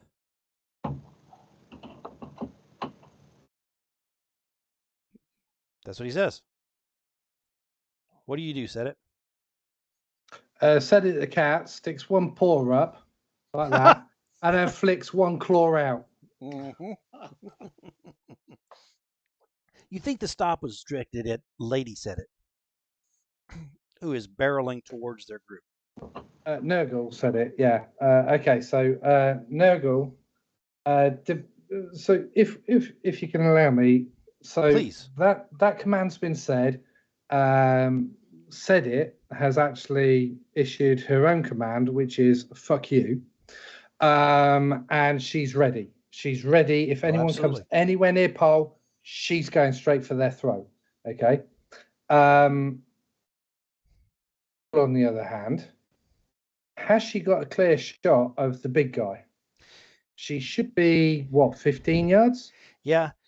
The folks in front have, drawn weapons of various sorts, and some of them are firearms, and they are moving in front to sort of protect their leader from that type of thing. However, he's about a half head taller than the rest of them. He says,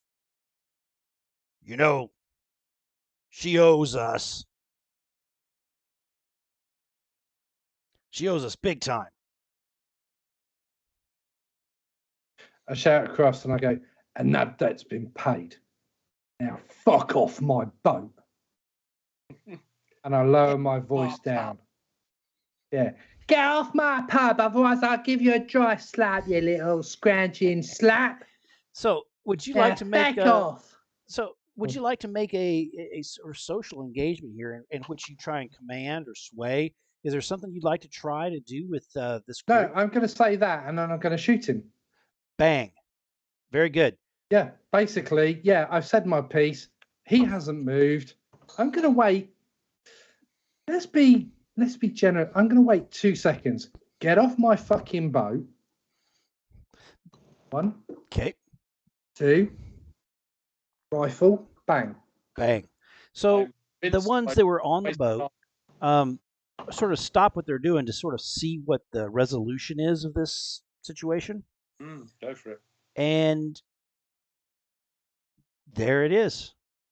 He's got his men all around him, but I'm going to take 2 stress. Oh. Leaves me with 1. Wonderful. Now my stress is back on my carriage. Awesome. I thought it was 2. It's actually 3. And and basically I've got him perfect range, perfect wind direction. I hope I don't fuck it up. Risky? No, it's not a risky situation. You're far enough away that those guys are not going to do anything to you when you pull this trigger. The one thing I will say is you're moving. I'd say it's controlled, but you are moving rapidly and then coming to a quick stop, pulling it up to your shoulder, and taking that shot. Unless you want to pause for a second to sort of zero in. I'm thinking you could increase the difficulty for greater effect. Well, I'm actually thinking that my background before becoming part of the crew was that of the Bluecoats per se, sort of, kind of, maybe ish. Yeah. It was okay. So I know how to run, stop, shoot in a controlled manner. Fair enough. I would say that's a legitimate claim, like most people who deal with firearms can do. Fair enough. So that's what I'm thinking. So do you want to up it to controlled, or do you want to put it up to something else? We'll let it be. What I'm going to do, because I want to give you it is controlled, but it's going to be limited effect because he's such a higher power than you are. Yeah. Okay. So unlimited. But if you would like, you can trade this down to risky to make standard effect, or you can trade it down. What's the cost of the standard effect? That's it. You're just trading position for effect. So instead of controlled, go down to risky, yeah? Yep. No, it stays controlled, but instead of it being limited effect, so you could go down to standard effect by making it standard effect. Okay, and I still get my stress bonus. Yes, you do. Yeah, and that's everything, yeah? Yeah. So what benefits are there for going to from... So what it does is it gives me the narrative latitude to give more damage to what you're doing and it gives me narrative latitude to cause more problems for you if you fail. Okay. Well, I think we've gone past the problematic side of things. He's knocking on our door, and I'm the only one who's able to defend. Well, said it's the only one who's currently defending our door. So I think this is. I think this is the right thing. So I'm going to take your offer, and I'm going to click the bones. Wonderful. And I've got 4-4. 4-4. Yeah. So one of the neat things you've noticed about Ulf is he has a metal eye cover, like a pirate's eye patch, covering his left eye. Guess where your bullet hits? On the eye patch. Frickin' right on that metal eye patch. Fantastic. It bulges in, and he falls flat over backwards, howling angrily. Now, an interesting thought might be that no one is now, there's only a couple of folks on the boat. There's only the rope holding it. All of his other troops are off with him. They're turned his direction. I'll let you have one last little move before we move on. You can just press the attack, or you might jump on the boat. It's your call. Well, they're currently on the boat, aren't they? There's 3 on the boat. There's about 5 or 6, maybe more, that are down by Ulf.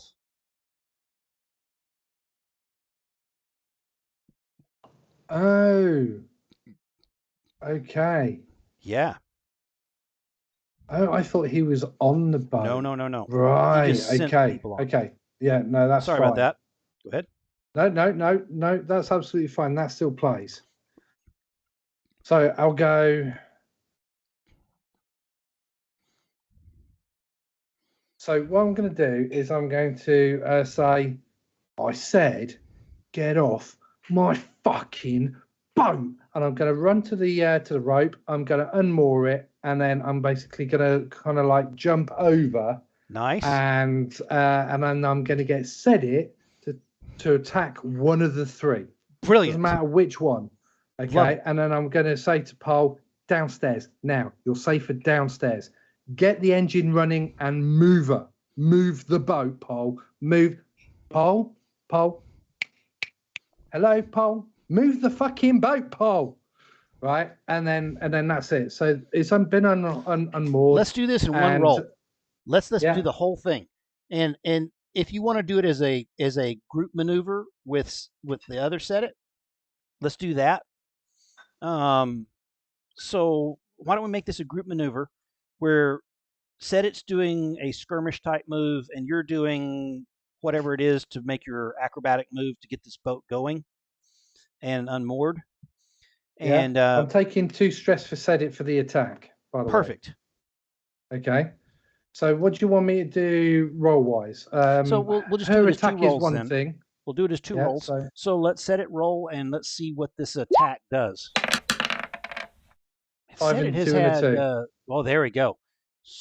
She plows into the first one, with blood going, and the other 2 are terrified. They start pounding down the gangplank off. And she is savaging the one that she has put on the ground. Okay. Hi, Labrador. And then your move, and I'll give you the downside of that being a 5 and not a 6 in a minute. Don't tell me. Keep it a secret. It's funnier that way. I think we're going to need to do more than paint the boat, guys, when we're out of this. I think we paint it red so we don't have the problem with bloodstains in the future.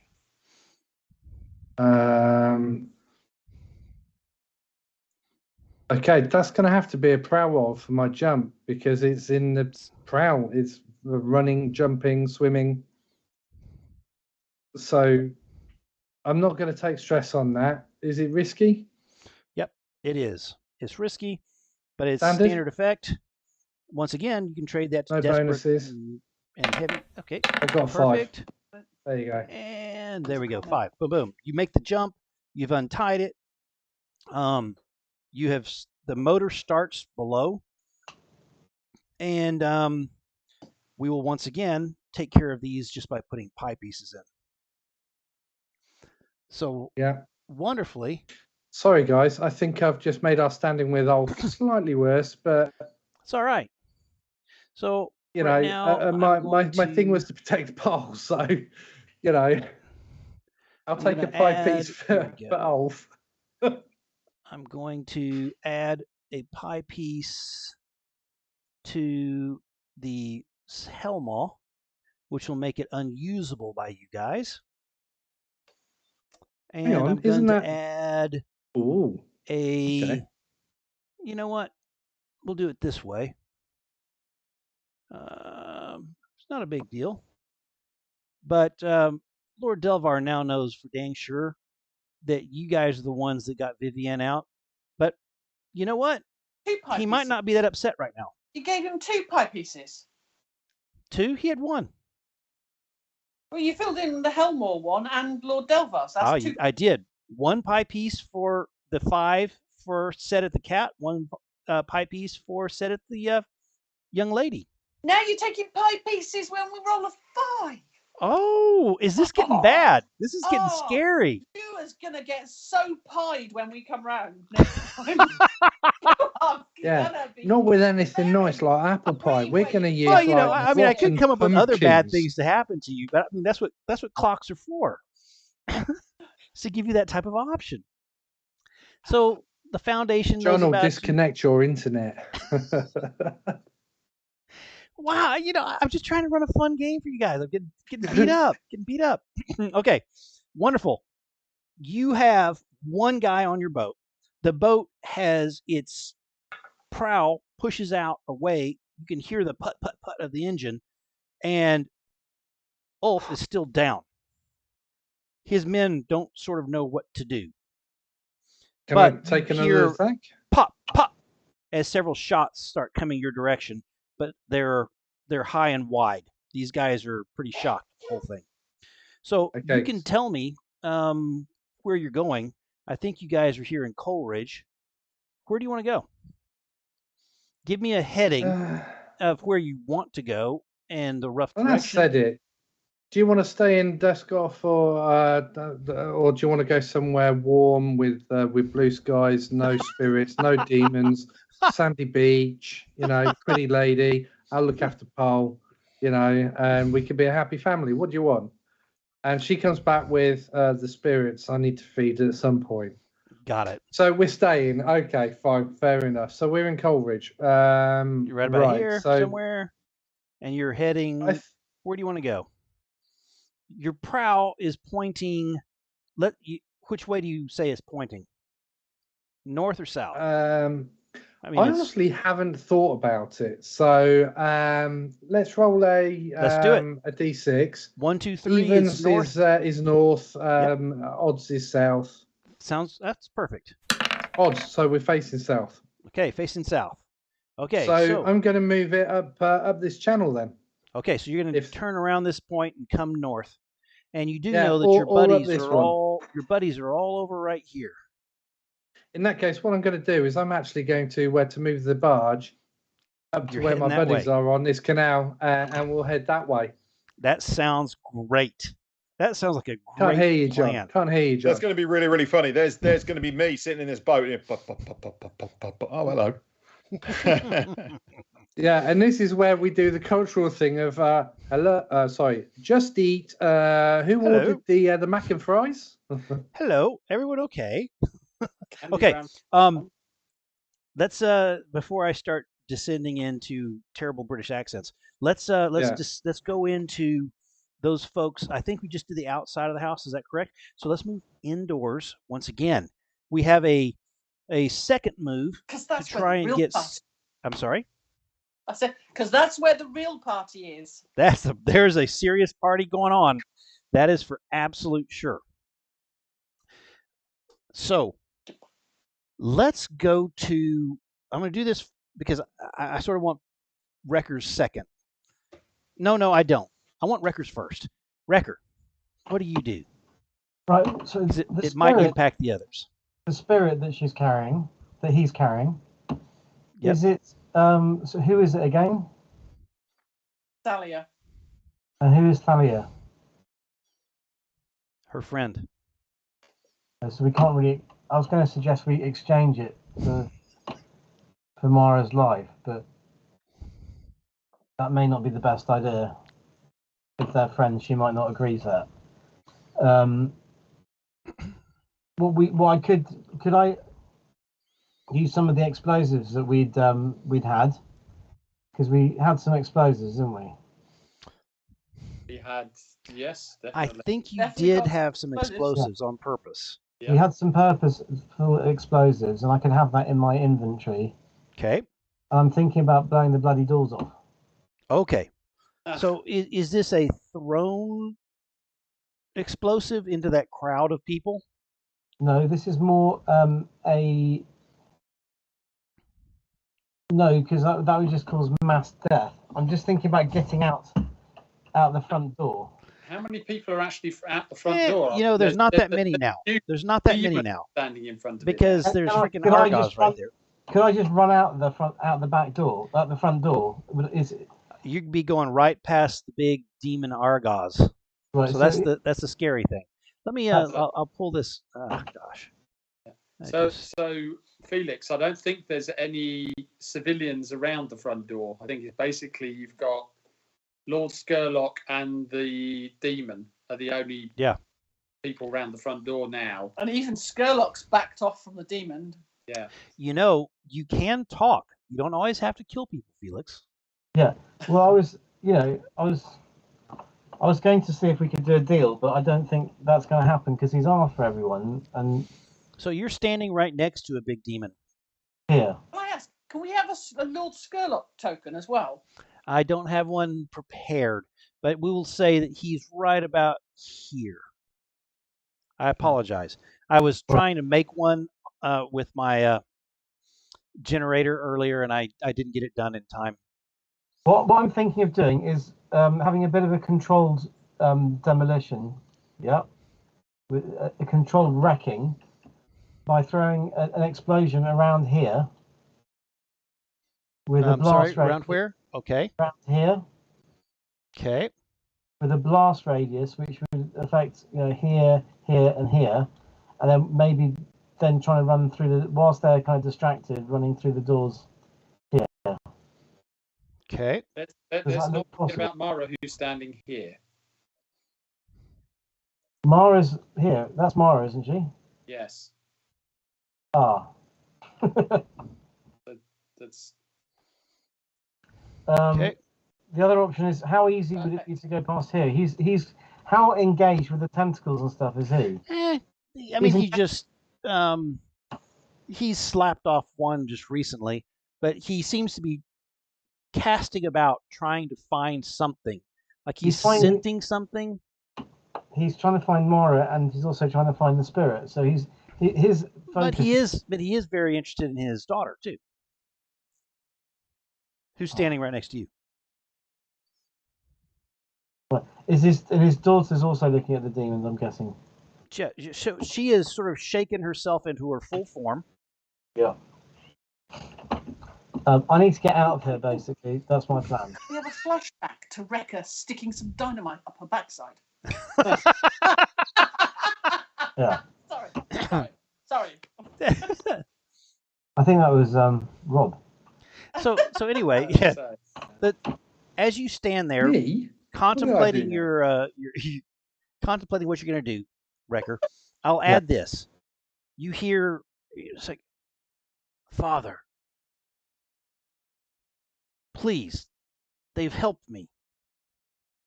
Okay. And you're standing right next to her. Right. A more than helper.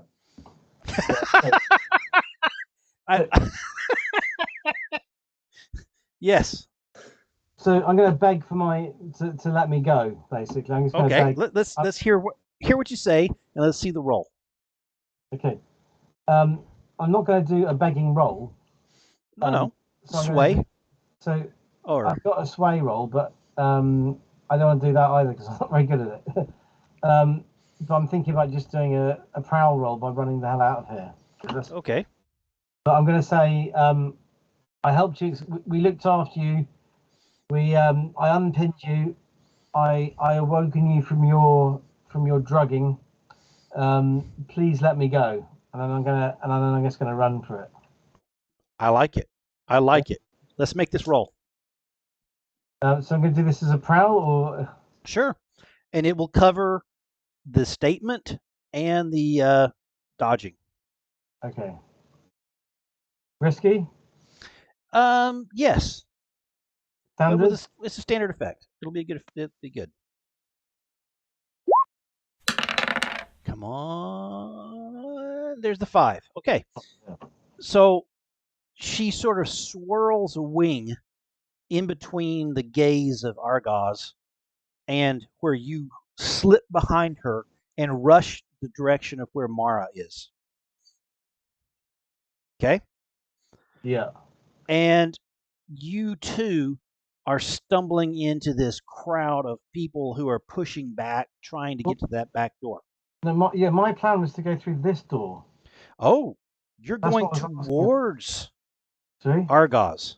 Well, behind Argos, he's kind of there. I'm just thinking about going in behind him, just going in through, just going out there, or going out the window. Open? Do the doors open in or out?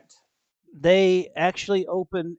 I think we will say that they open here. You know what? Instead of just guessing, I'll just roll 1, 2, 3 in, and then the other. So D6, boom, boom. So they open inwards. Which is what most exterior doors tend to. Do. There's a body sort of trapped in the gap. There's a giant demon. Does the demon and a giant demon cover both doors? Would you be able to physically open the doors? Is what I'm asking, I suppose. Well, I'm wondering how when looking at such a situation, is it easier to do that or try and get through the window? So you think you could blow a window in a hurry. You also think that getting behind Argos puts you in a ridiculously exposed position. Okay. So I'm going to try and blow the window then. Which one do you want to go for? Blow the window. Okay, there's a window right here, there's a window right here. There's a corridor here as well, so it's down to the river, isn't there? So the river's back here. So there's a corridor on this. There's an alley. Yes. Alley this way. Absolutely. So yeah, I will go for this window. Okay. Furthest away from Argos, and I will only use a small amount just to blow it. So here's the problem that occurs. As you make this move, a tentacle comes across and tries to stop you. It basically tries to grab you around the waist, right, and stick one of those stickers right into your kidney. So you need to dodge that, blow the window, and escape. What roll are you using? Can I use wreck for all that? Yeah, absolutely, because you're wrecking the window out. Okay. Let's go. Risky? It's desperate. And it's going to be standard effect. If you can do this, you dodge everything and you blow that window out and hop into the alley.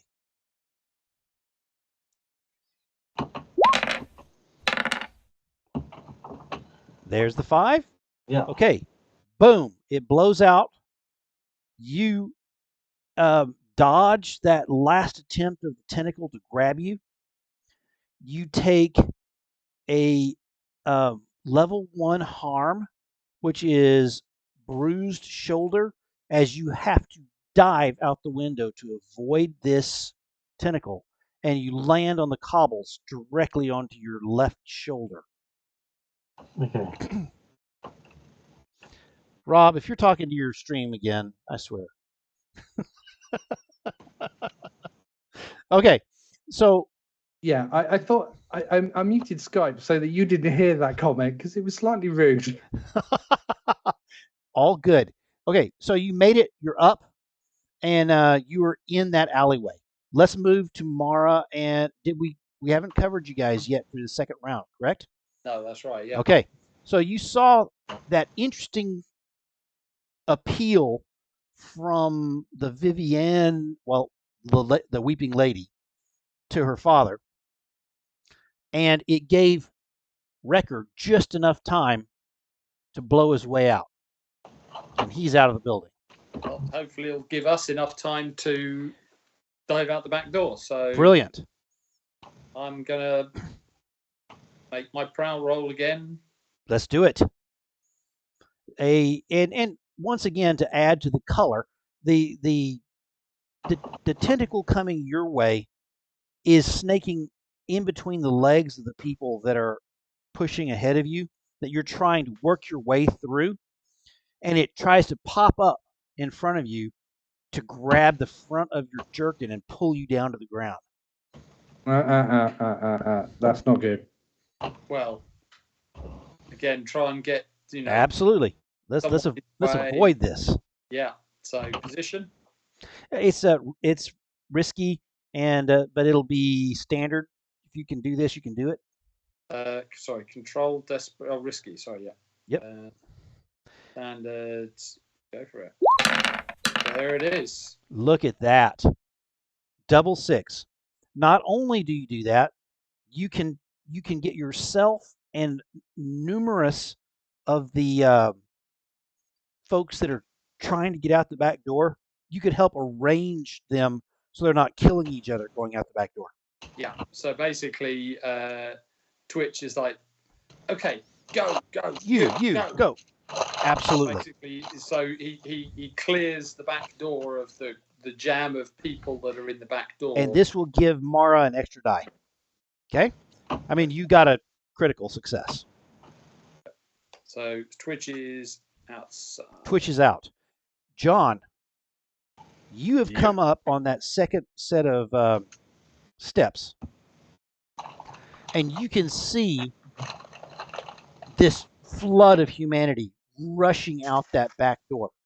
A couple of them die immediately as these huge tentacles come out and pop their heads off their shoulders. And then you see... Oh, dear me.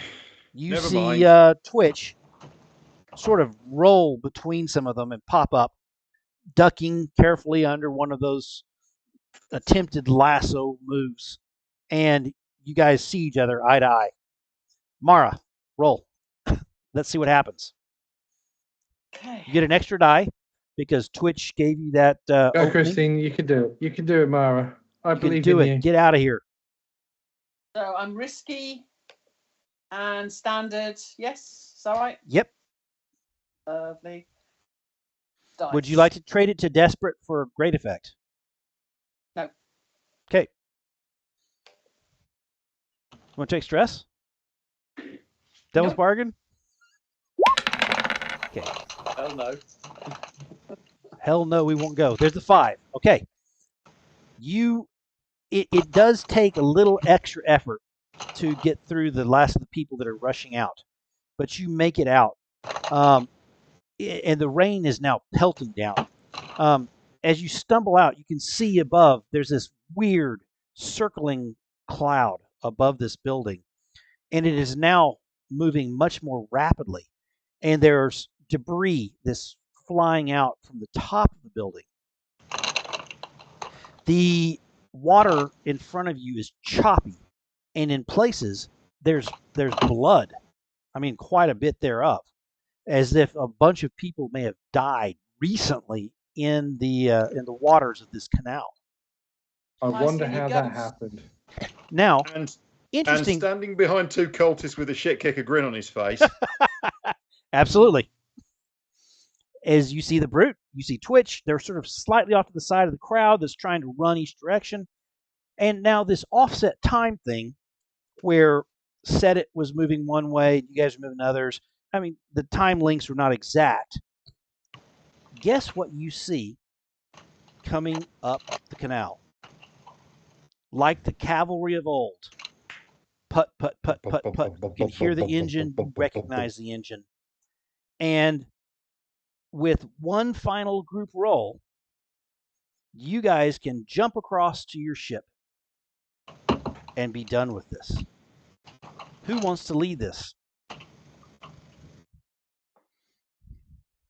Who hasn't rolled enough dice tonight? Brew. Who has the most? Who has the most? Is the amount of stress that you accumulate. You can. It's like an open-ended limit of. Basically, whoever leads it can end up with like 6 stress. Now, you could all jump your own selves. That's fine. I think that's probably. Let's do that. Okay, very, very good. So, Brute, the boat gets to you first. You want to jump? Yeah. Brilliant. Back in Any the roll water. works. I don't care. I jump on the boat. This is where a group roll might help you, but that's okay. It would just give someone else a stress if you fail.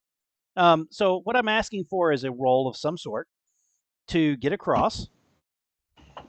And I will say that Set It is on the deck with a rope to help. You can have another die. Okay, Yes, roll I another will die. be on the rope with the deck. This I don't know sucks. what I'm rolling. What am I supposed to be rolling? What skill are you using? I don't have any skill for these things. I don't have any. That's why I proposed a group roll. Okay. But that's okay. I just don't. Hey. We've got to establish this guy's skill is at breaking things and breaking people. That's pretty much all he can do. This is what group rolls are He's quite for. good at talking his way out of things as well. So deep breath. But why don't we do a group to roll? swim, to jump, to do anything. And understanding that whoever takes this will probably take a stress from this. Who's got the least amount of stress? Who's got the highest roll for prowl or whatever you're using? Those are both good questions. So, Anthony. Yes. I'm going to take off Set It's collar. Very good. It now transforms. Can it go over to where the brute is, okay, and use stress for everyone? Hang on, how many stress points is there in total? You know what? 9? You know what? I am perfectly happy with this, Rob. If Set It the cat wants to lead the group move. I've got 4 stress. If Set It the cat wants to lead the group maneuver, I am perfectly happy with that. What skill is she using? She will be using prowl. Perfect. All of you guys make a prowl roll. John, that means rolling 2 dice and taking the lowest. Okay. Risky or not? And then we'll. I got a 1. You got a 1. That's fine. Risky. Well, I rolled 2 dice, didn't I? So yeah, you did. That's fine. And then everybody else roll your prowl. Risky or standard or? It's risky and standard effect. It's a group thing, so she's taking all the effort. Yes. Wonderful. Okay. Whoever done that, thank you. No worries. Thank you. There we go. Anybody else? That's it. So, actually, no. Has Mara gone? Yeah. Mara's got 5. Twitch has got 2 5s. Rekka's got 6. And we just need a brute. Failure. No. So John had a failure. So there's 1 stress for Set It the cat.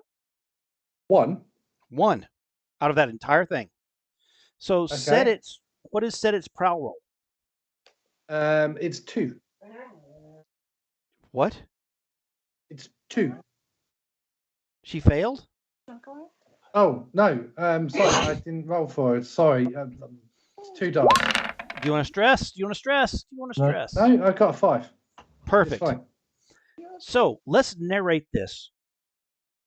You see Set It, your friend, point down to this creature next to her who you have known all this time is sort of this weird pet. The collar pops off this thing and it grabs this rope and leaps across in this spectacular leap in front of you guys. You all grab the rope. Set It grabs the same rope in his mouth as you all leap together trying to get across. Brute sort of slaps his legs against the side as they go over, but you have all made it onto the boat that puts away as you watch the entire building collapse in upon itself. No way! Bricks are Sorry, did I flying say out that into out the loud? water.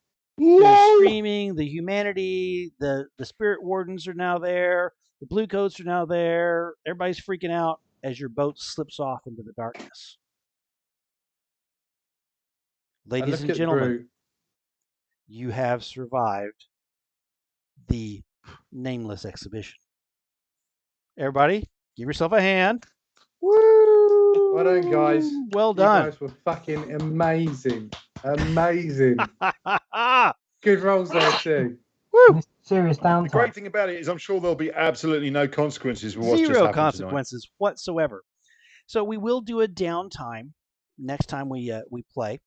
And I've got a couple of interesting ideas I'm going to bounce off you. Actually, I may just do it and then we'll see what happens.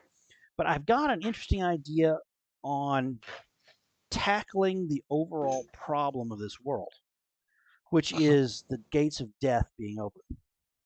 Okay? Oh. And with that understanding, I may be doing a little bit of a flashback in time to get an understanding of how this happened. Okay? So if you guys will bear with me on this, I've got a couple of interesting ideas to throw at you that will throw you all for some interesting loops. There's 2 loops that I'm excited about, and then towards the end of the 3rd loop, we may be able to solve the whole problems of this world, and it'll be an amazing thing. So we'll see how this plays. In the next downtime, what I'd like you to do is think a little bit now about the immense score that you guys have. You guys have money. You guys have more than you've ever dreamed of. You could probably retire almost with what you've got. I'd like you to think about the next 6 months of your characters' lives and what you do with the largesse that you have gotten over this period together. So when we come back, we will start out with a downtime, standard downtime like we're used to. I will ask for sort of an epilogue for each of your characters. It's not the end of your characters, I promise. We're coming back to them. But it's an epilogue for this chapter. And then we're going to move into a character creation for the backstory. Are you guys excited? Come on. Be excited. I'm kind of confused. Yeah, me Are we too. going to be One doing doesn't this face to understand. face? I wish it was face to face. It'll all be on here. And so what we're doing is we'll start with a downtime. You'll get your experience points. You'll upgrade. It'll be phenomenal. We'll talk about the things that you're trying to do. We'll talk about how you got your money, what you want to do with it. We'll do sort of some little tidying up. You know, what do we do with Paul to set her up for success? What are we doing, you know, with the things we've learned about Set It? What are we doing, you know, some of these little pieces like that sort of set us up to be sort of on a even keel for a 6-month-ish period, not real life, fantasy life. Okay? Then I'm going to have you roll, each of you, some characters in the past. And we're going to figure out some very interesting things about why this world is the way that it is. Oh, so we're not going to have a brute at the age of 5 running around and this is like hundreds and hundreds of years ago, thousands of years ago. Right, gotcha. Right. From that, we'll come back to the present with your characters, and with that interesting knowledge that we have as backstory, we're going to try and move towards a grand solution. Does that sound fun? Okay, yeah. Yeah, no, that does. Yeah. Okay. If not, this is a great ending point for this entire, because it's phenomenal what you guys were able to accomplish. But I would like to do it that way because I think we can throw in another year of play to solve some of these problems overall for the game, and then come out with a clap, clap, clap. We'll see what happens. Next week I'm on holiday. You're on holiday? Yep. So Perfect. I'll probably be in. Good to know. Yeah. And then so we can just push off one more week. Is everybody okay with that for the downtime? Yeah. Yeah. Okay. And John, of course, yours is good to go for next Tuesday. Mm-hmm. Okay. Perfect. 2 weeks. Yeah, well, good. Downtime. Yeah. Cool. And thank you guys very, very much. I thought it was a very fun situation. We left everybody stress-ridden, terrified of taking devil's bargains, all those wonderful things that we hope happened in this game. And thank you again. Woo! This is me saluting you all for your greatness. Brilliant. By the way, yeah, I heard Please. a dog there in the background. Lone doggo has gone home today. Oh, so there we go. I'm sorry. Yeah, as it is. Cool. Indeed. Well, I'm sure the dog's happy to be home. So Yeah, very much so. Yeah. Cool. Well, thank you. Great game, Anthony. Thank you so much, guys. Thank you very much. I thought it was great fun. And I will end this off here, and then I'll see you guys in 2 weeks. Hello. Yeah. Okay. Bye-bye, guys. Be good. Bye. So everybody, here's the deal. This is the part that I haven't told them that they're still listening to while I'm talking. There's a fun game, it's sort of a skin of Blades in the Dark, that's called Court of Blades. It takes place in a Victorian, sort of Venice-y, is a high fantasy, beautiful city. It's everything that Duskfall isn't. Ilrien. And what I'm going to do is we're going to shift back there and have our characters play through being members of one of these noble houses that are competing in the great game. And during this, I'm hoping that they discover what has caused the ruin of this world. And then we will move back and see if their current characters can stumble into a means to possibly fix the entire world. Wouldn't that be awesome? Anyway, great fun. These guys are so much fun to play with. If you haven't noticed, I mean, just the different play styles, the different, just the laughter that comes in as we do silly things. It's brilliant playing with them. Anybody that wants to chat with us sometime offline about how we run our events, please reach out. And we just really enjoy our role playing, and we really enjoy each other. All right. Take care. You guys have a great night.